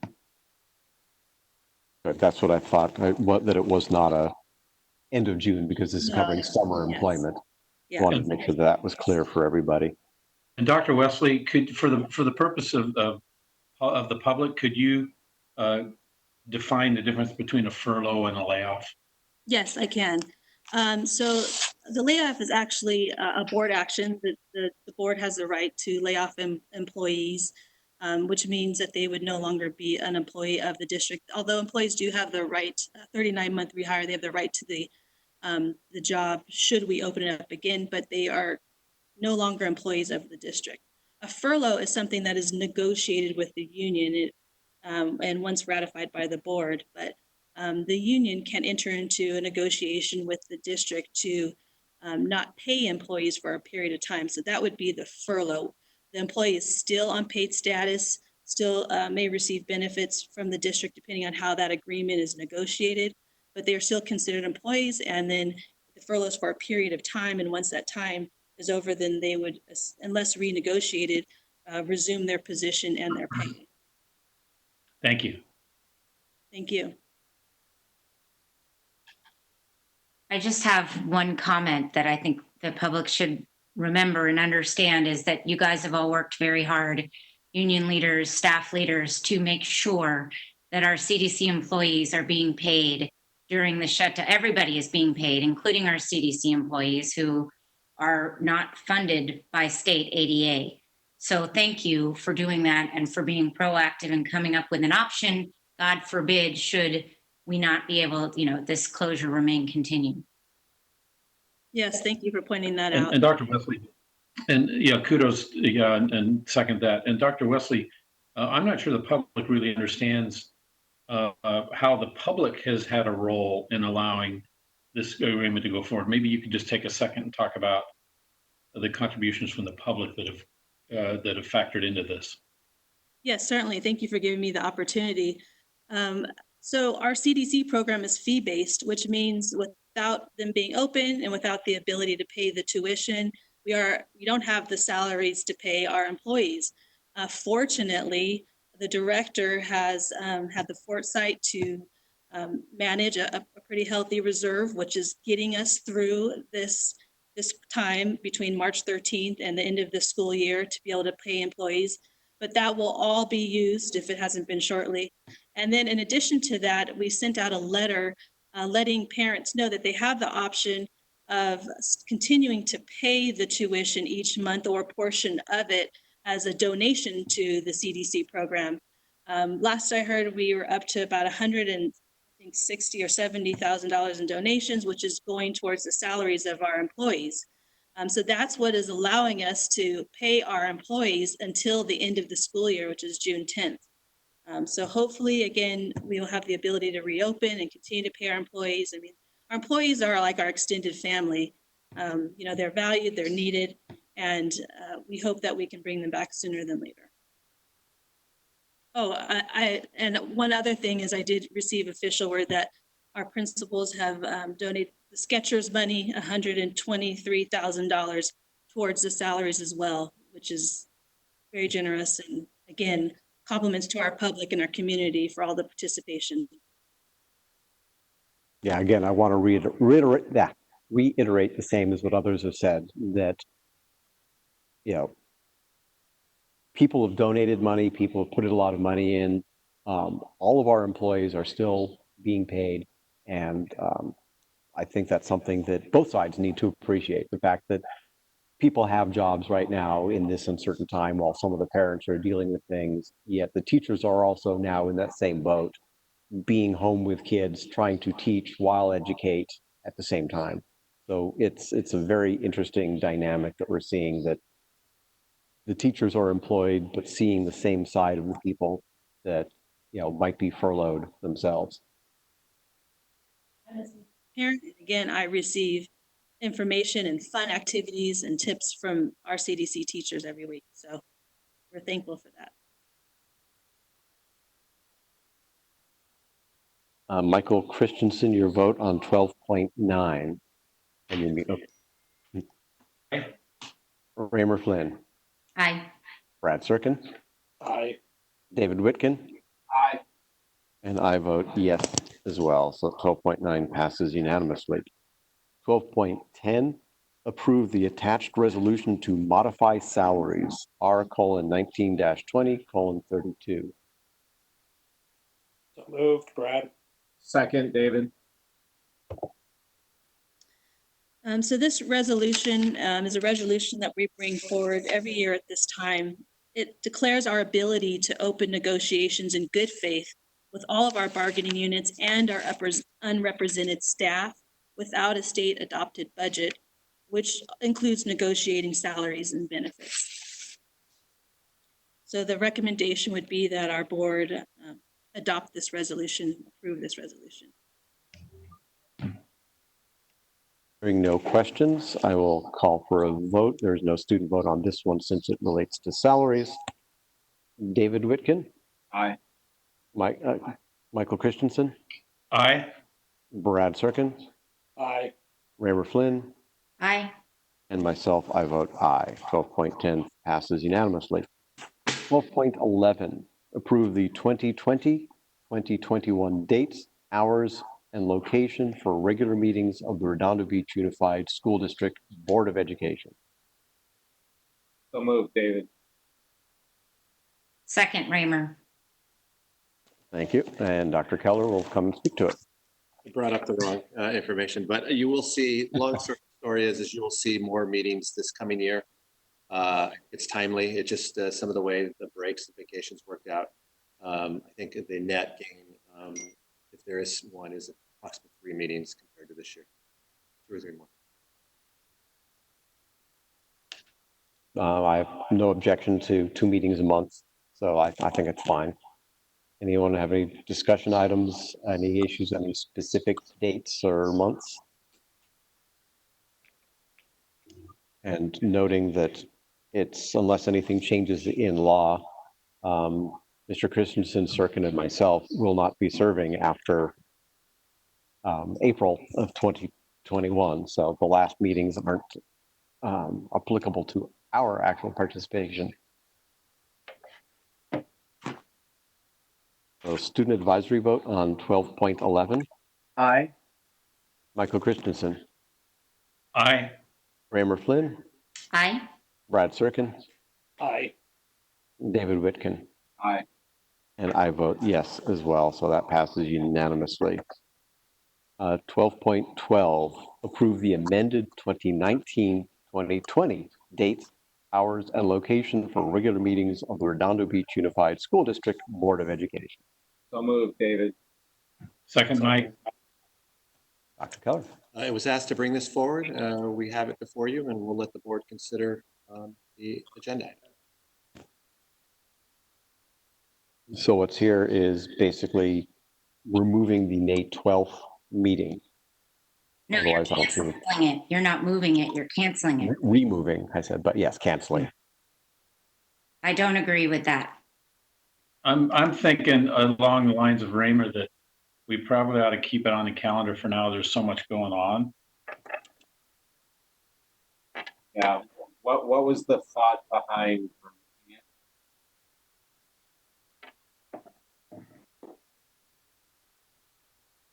David dropped out there a little bit. You asked what was the thought behind eliminating the meeting?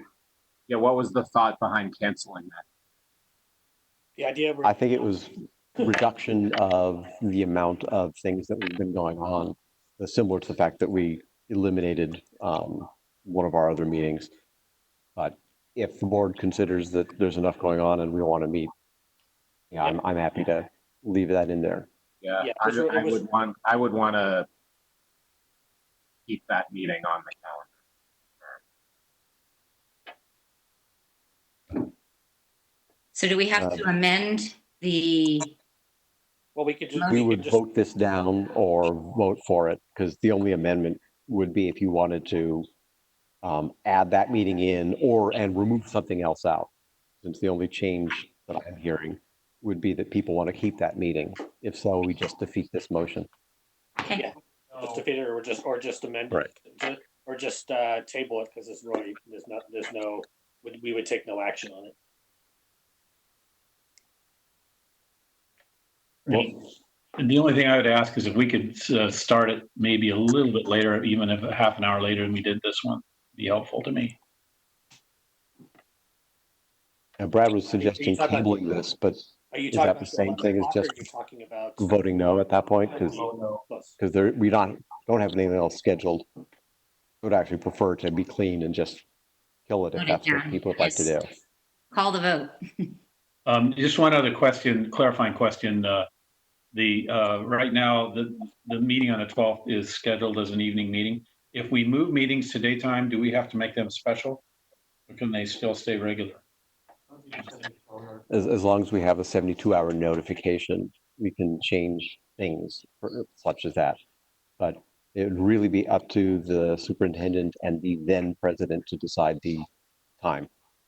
I would just, Is the question starting when you said start early? We started at 10 this morning, obviously in closed session. Are you saying start like at 10:30, or are you saying starting the meeting at 11:30? 10:30 or 11 would be a lot better for me. Okay, no, that's fine. I just want a clarification. But one other suggestion, just for your consideration, and that's if you make them special meetings, it maybe makes it a little more flexible for staff. They don't have quite as long a period of time in advance to post things. I think we need to be nimble for the next couple meetings. So just keep that in mind. Okay. I will call for a vote of 12.12, the amended 2019-2020 dates and hours location for meetings of the Redondo Beach Unified School District Board of Education. Student advisory vote. So just quickly, so we are voting it, the amendment is to keep the May 12th meeting, correct? No, the meeting. We're voting on the motion that would eliminate the May 12th meeting. So if you want to keep the May 12th meeting, you vote no. Okay. If you want to eliminate it, you vote yes. Okay, so I'll vote no then. Michael Christensen, No. Raymer Flynn, No, Brad Serkin, No.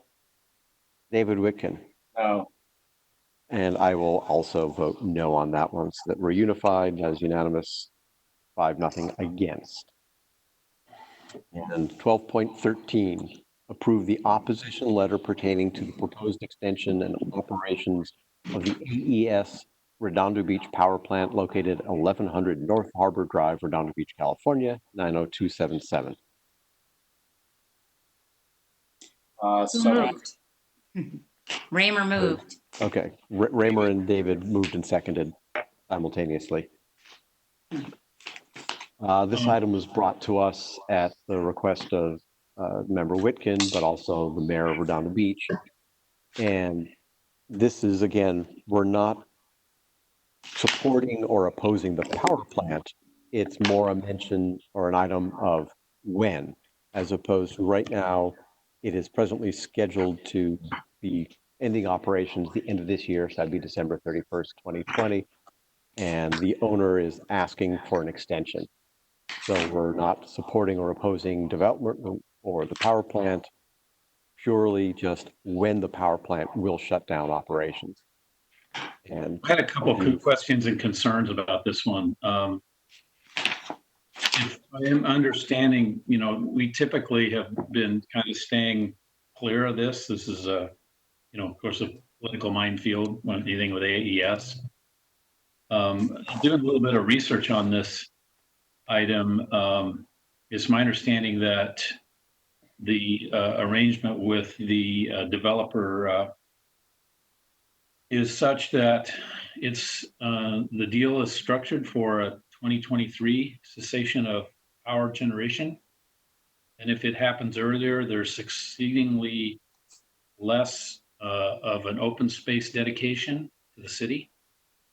And it's my understanding also that the California Energy Commission is concerned about the supply of natural gas fired in basin generation. I know we have the same issue in my day job with a couple facilities that are coming offline from natural gas generation that are causing some instability in the grid. So I'm just wondering, if we have all the facts we need on this, what is the timeline needed on this item? And if there's an opportunity to get a few more facts brought to light on it before we have to vote it? The Water Resources Board is meeting May 11th, I believe, is the date. So this is timely, but not, to the day. It would have to be before our next board meeting, though. Yeah, the comment period, and in all transparency, Mayor Brand reached out to me because he's obviously opposed to extending the license for 3 years. The Hermosa Beach School District, Hermosa City Council, Redondo City Council, as well as a number of governing bodies have sent letters like this in opposition. That also includes Ben Allen and Al Muratsuchi, and all of the even authored legislation that'll be considered to also include this. So it seems pretty unanimous from the elected representatives above us. What is though the impact to us in Redondo Beach though about the loss of that open space under the current development agreement? That's my biggest concern. Is I would hate to see us give up the 25 acres of open space that the current structured deal has and end up with just 4 acres. It's my understanding that the current buyer has pulled out of the commitment for the 25 acres of open space. They originally offered 25 acres at $2 million an acre and came back to the city saying, we'll give it to you for free, but on a lease. So we will retain ownership of it. And the city said, no, that's not the deal we agreed to. So as far as I know, there is no existing agreement for open space. That said, when the power plant is commissioned, whether it be at the end of this year or 2023, they will have to remediate the property. Wetlands will have to be restored. So there will be open space in some way, shape, or form. It may not be a park. The city may not own it. At this point, they've got $4.8 million, I believe, that's been allocated for purchase of parkland. And the enhanced infrastructure financing district that has been established from the city would be have the capability to buy more. The original idea is that it would come up with approximately $50 million to purchase parkland. That was the whole idea of getting that open space purchased. I actually watched the mayor give his Facebook Live presentation, and what he mentioned was that AES is already zoned for park space, nothing else. So you wouldn't be able to develop that land without an approval from the citizens of Redondo with regard to open space. So that was at least what I remember hearing. And if it's something that you're saying that the mayor reached out and asked us to do, and the other school boards and districts and councilmen have already written letters in opposition as well, is that the? Yeah, that's exactly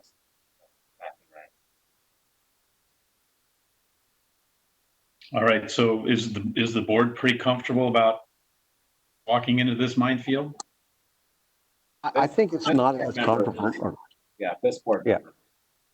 it's not as controversial as if this was, we are opposing development or something specific there. It's sending a letter to the water board telling them that we don't want them to change the current deadline.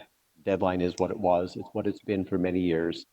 And extending it by 3 years does have negative effects. It means it's going to be that much longer that we see the power lines, that much longer that the plant, which is near pretty close to 3 of our schools, is emitting particulate matter. It isn't used that much, sort of a counter argument. You can say, well, then it really doesn't matter that it's only operational 5% of the time. But if it is operational 5% of the time, how needed really is that power generation? And if we act first and before some other city is better at lobbying to keep their power plant offline.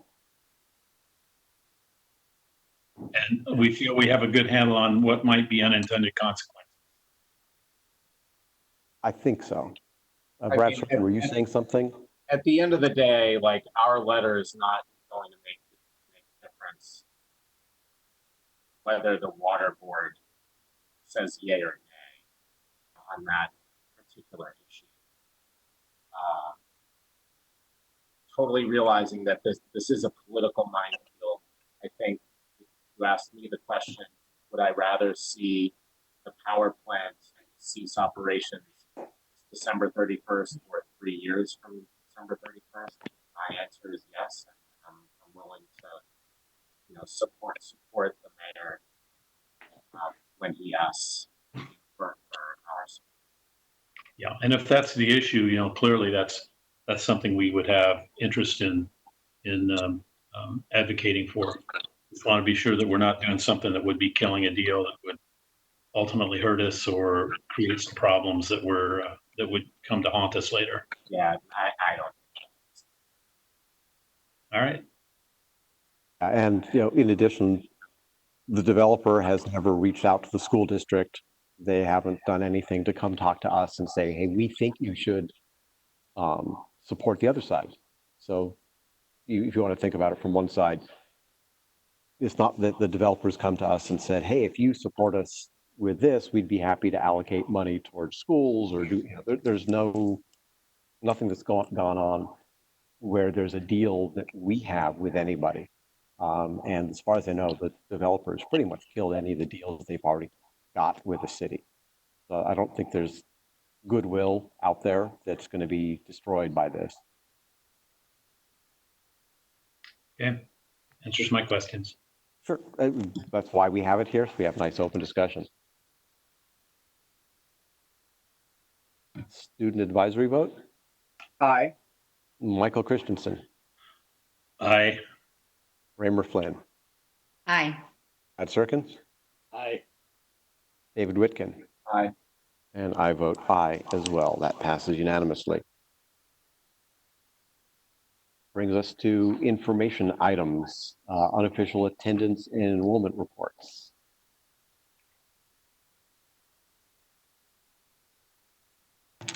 I thought I would put this on the board agenda. It is enrollment and attendance reporting through February 28th. That date is significant because that is the date the state has determined is our final enrollment and attendance for the school year. So after that date, we are not will not be reporting any attendance or enrollment reporting. And in terms of attendance, there really wasn't anything remarkable to report, luckily. And there was only another 2 weeks of attendance that we recorded after that. Whatever. Or, yeah.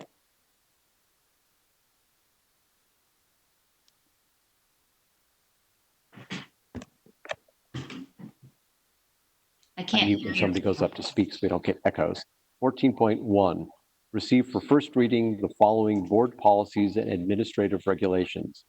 Board policies have been available for review at the district office.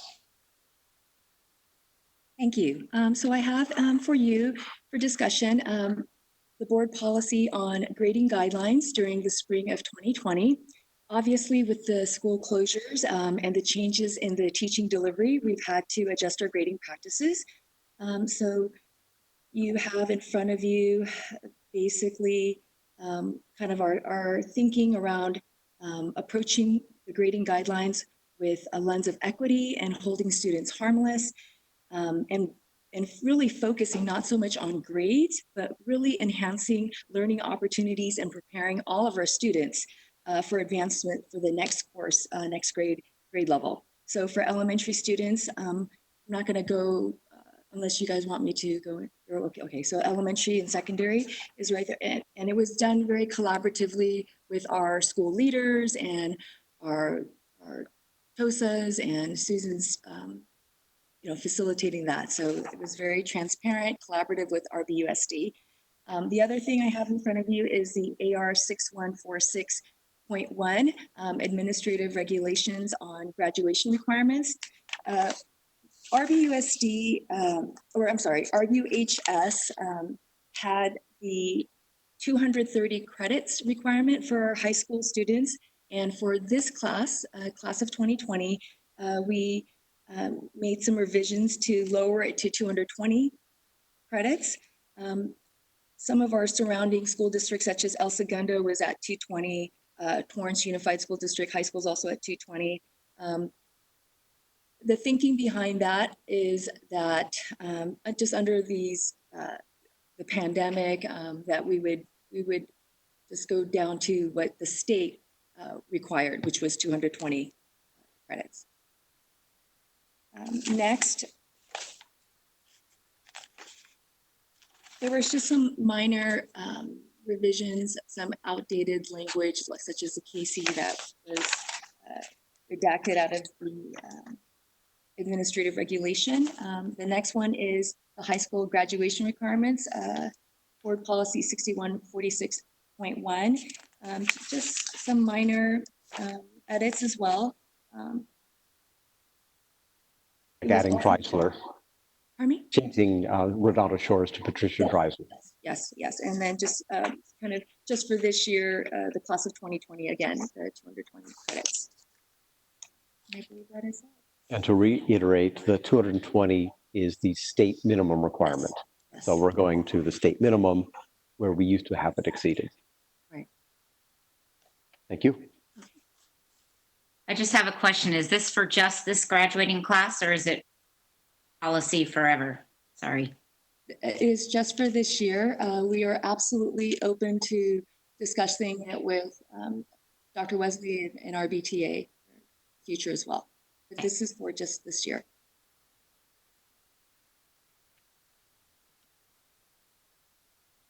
That brings us to correspondence. And the only thing I've gotten was the 2019-20 second interim letter from LACO. They gave us a positive certification, but noted that we are deficit spending. Which brings us now to board member reports. Mr. Whitkin. No report. Christensen. Nothing for this meeting. Ms. Flynn. I don't want to take up any time, but I just want to make sure that we thank our staff and our parents and our students publicly, because March 12th is a date that will never come out of my mind, the day that we had to make the tough decision to move to distant learning, and we asked the impossible of everybody involved, students, teachers, administrators, and everyone involved in this has been dedicated to working hard and making sure we're doing the best for everyone. And it's just really, really appreciated, and wanted that on record. Mr. Serkin. I'm not sure I could say it any better than Ms. Flynn, so I'll leave it at that.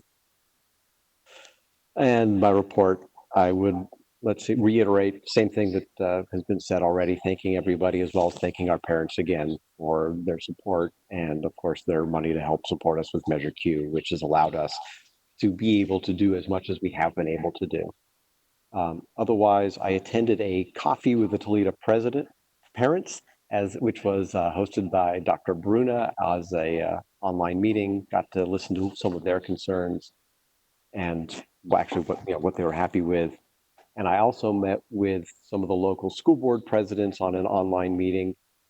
hearing what they're doing, how their ideas for graduation, what they're doing about grading, what they're doing about distance learning. One interesting thing that our parents are definitely a lot less vocal in Palos Verdes. They had about 40 parent comments for their meeting when they discussed the grading. Manhattan Beach had 400. And these are all written submitted requests that were put in. So instead of being able to read off 400, what they did was they created a Google document and basically attached that to the agenda and let people know that there were that many comments.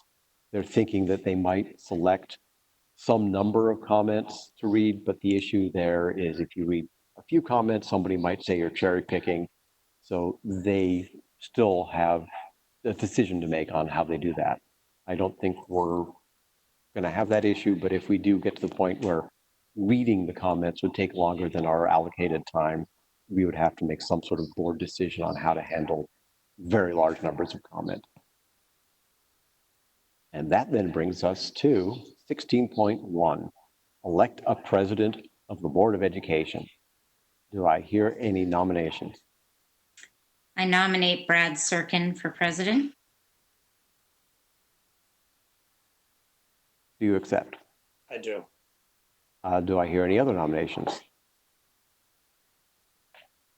Not hearing any other nominations, I will call for the election vote.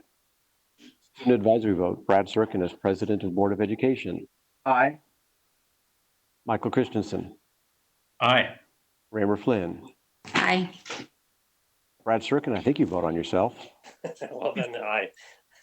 David Whitkin. Aye. And I vote aye as well. So Brad Serkin is now the president of the Board of Education. Normally he would take over the meeting, but because I'm sitting here, we changed the order and made it so that I just continue to do the rest of this. So I will call for Did someone second my nomination, Brad? Pardon? Did someone second my nomination? Just checking.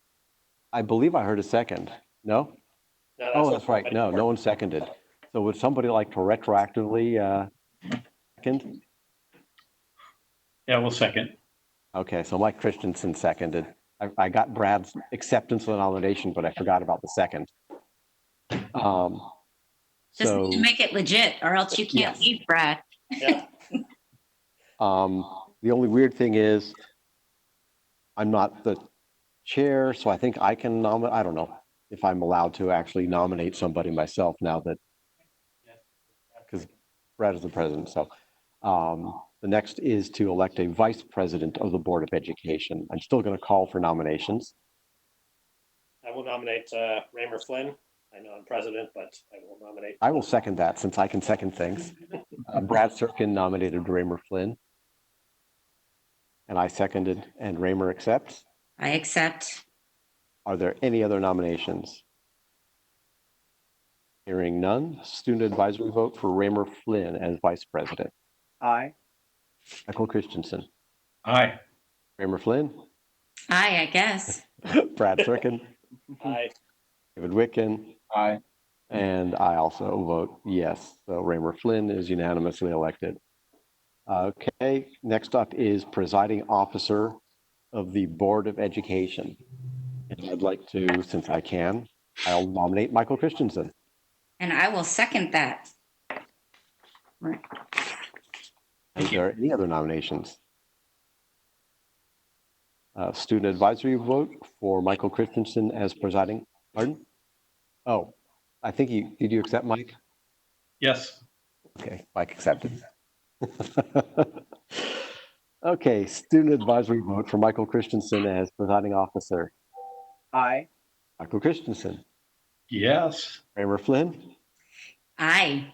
Brad Serkin. Aye. David Whitkin. Aye. And Brad Waller votes aye as well.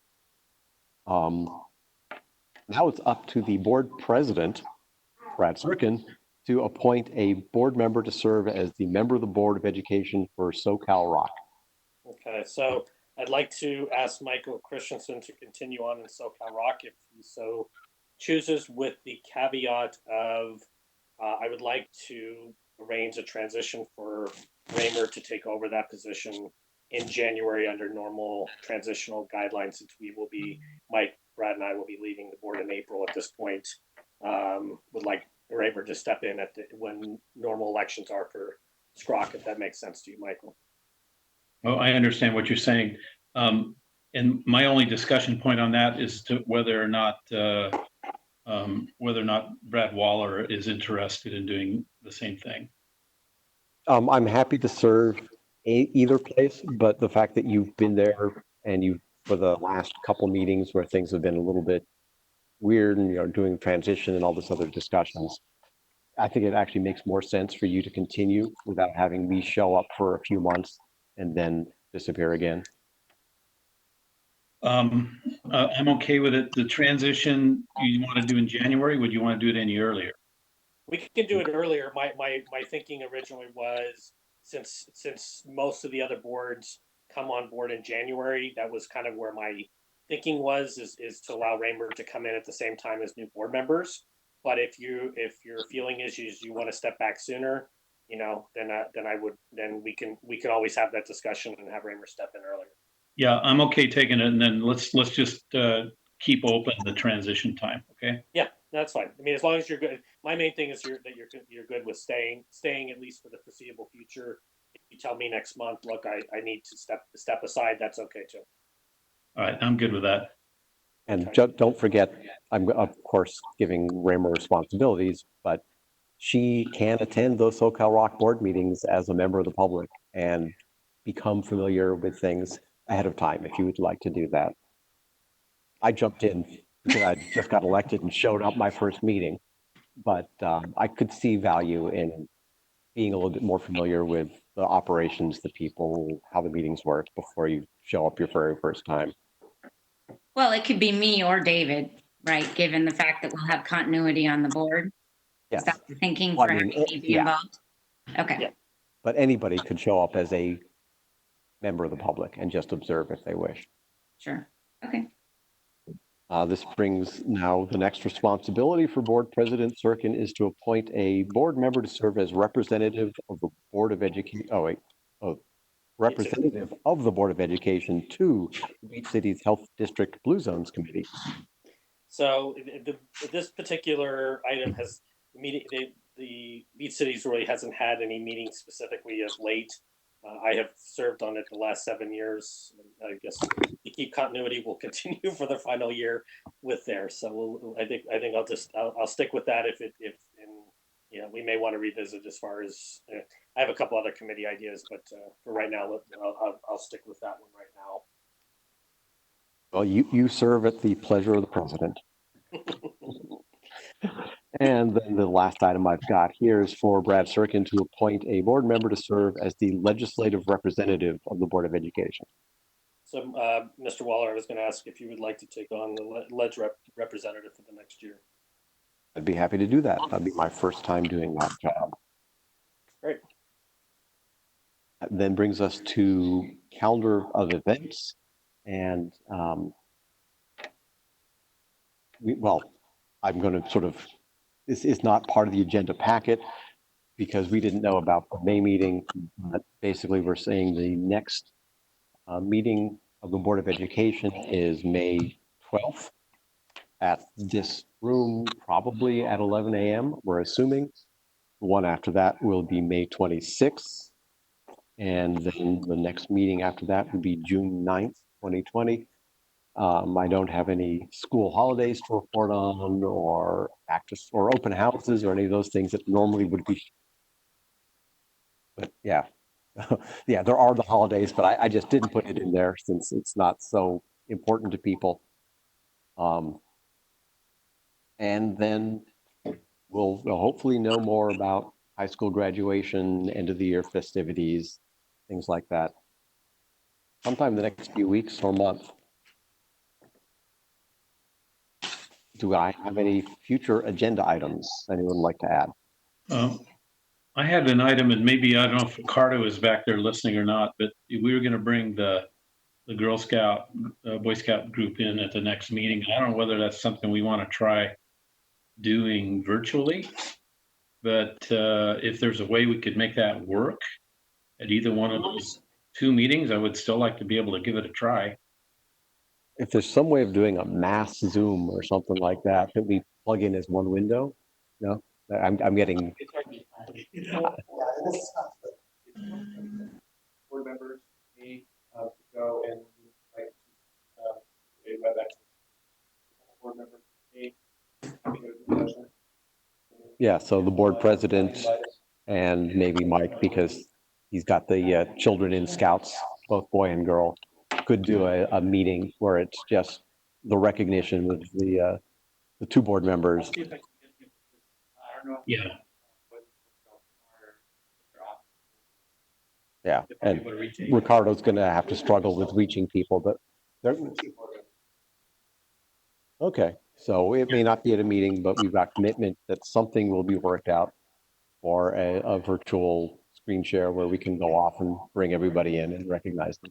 Or something, yeah, just we don't lose it. And I know Ricardo had done a lot of work coming up Yeah. with the names, and that was, even if we just recognize names. Yeah, Better. but it may not be for the May 12th meeting. It may just be in May. May or June, at this point, I'm not sure it makes that much difference. Okay, yeah, so as long as it's not part of the board meeting, I think nobody's got any concerns. Right. Thank you. All right, any other agenda items anybody would like to bring up? Which brings us to adjournment of possibly the longest meeting that I've presented over. The shortest The one last one, Brad. It's only not the appropriate. longest. Yes. Well, and just, we could just mention one thing to Brad Waller as outgoing president. Well done. Well done. You've done a great job leading our motley crew for the last year. Yeah, thank you. And as I've said before, I anticipated lots of interesting things that could happen as a school board member, let alone board president. Closing the schools was never one of the things that, under any circumstances, did I ever think that I would be involved in. So this is truly crazy. Well, think of it less as closing schools and more as perfecting distance learning. Yeah. Closing the campuses to students, which is the correct way of saying what we did. And for board member Sirkin, Brad and I are both dealing with, as are hundreds and hundreds of other parents in our district, having a graduating senior that's not going to do senior things, and it's a big deal. So we share that pain among us and with all the other parents that are dealing with that issue in our district and all the thousands of other districts everywhere else. So just to recognize that we appreciate that. That's not something that we all planned. We didn't sign up for that, but it's here, and we'll deal with it, all of us, best we can. Well then, if I have a motion and second, we can close the meeting just before 1:30. So moved, David. Second, Kramer or Brad. Student advisory vote. Aye. I'll do this by roll call just because. Michael Christensen, Aye. Raymer Flynn, Aye. Brad Sirkin, Aye. David Wiccan, Aye. and just for fun, I'll vote no, but the motion passes 4-1. We're adjourned.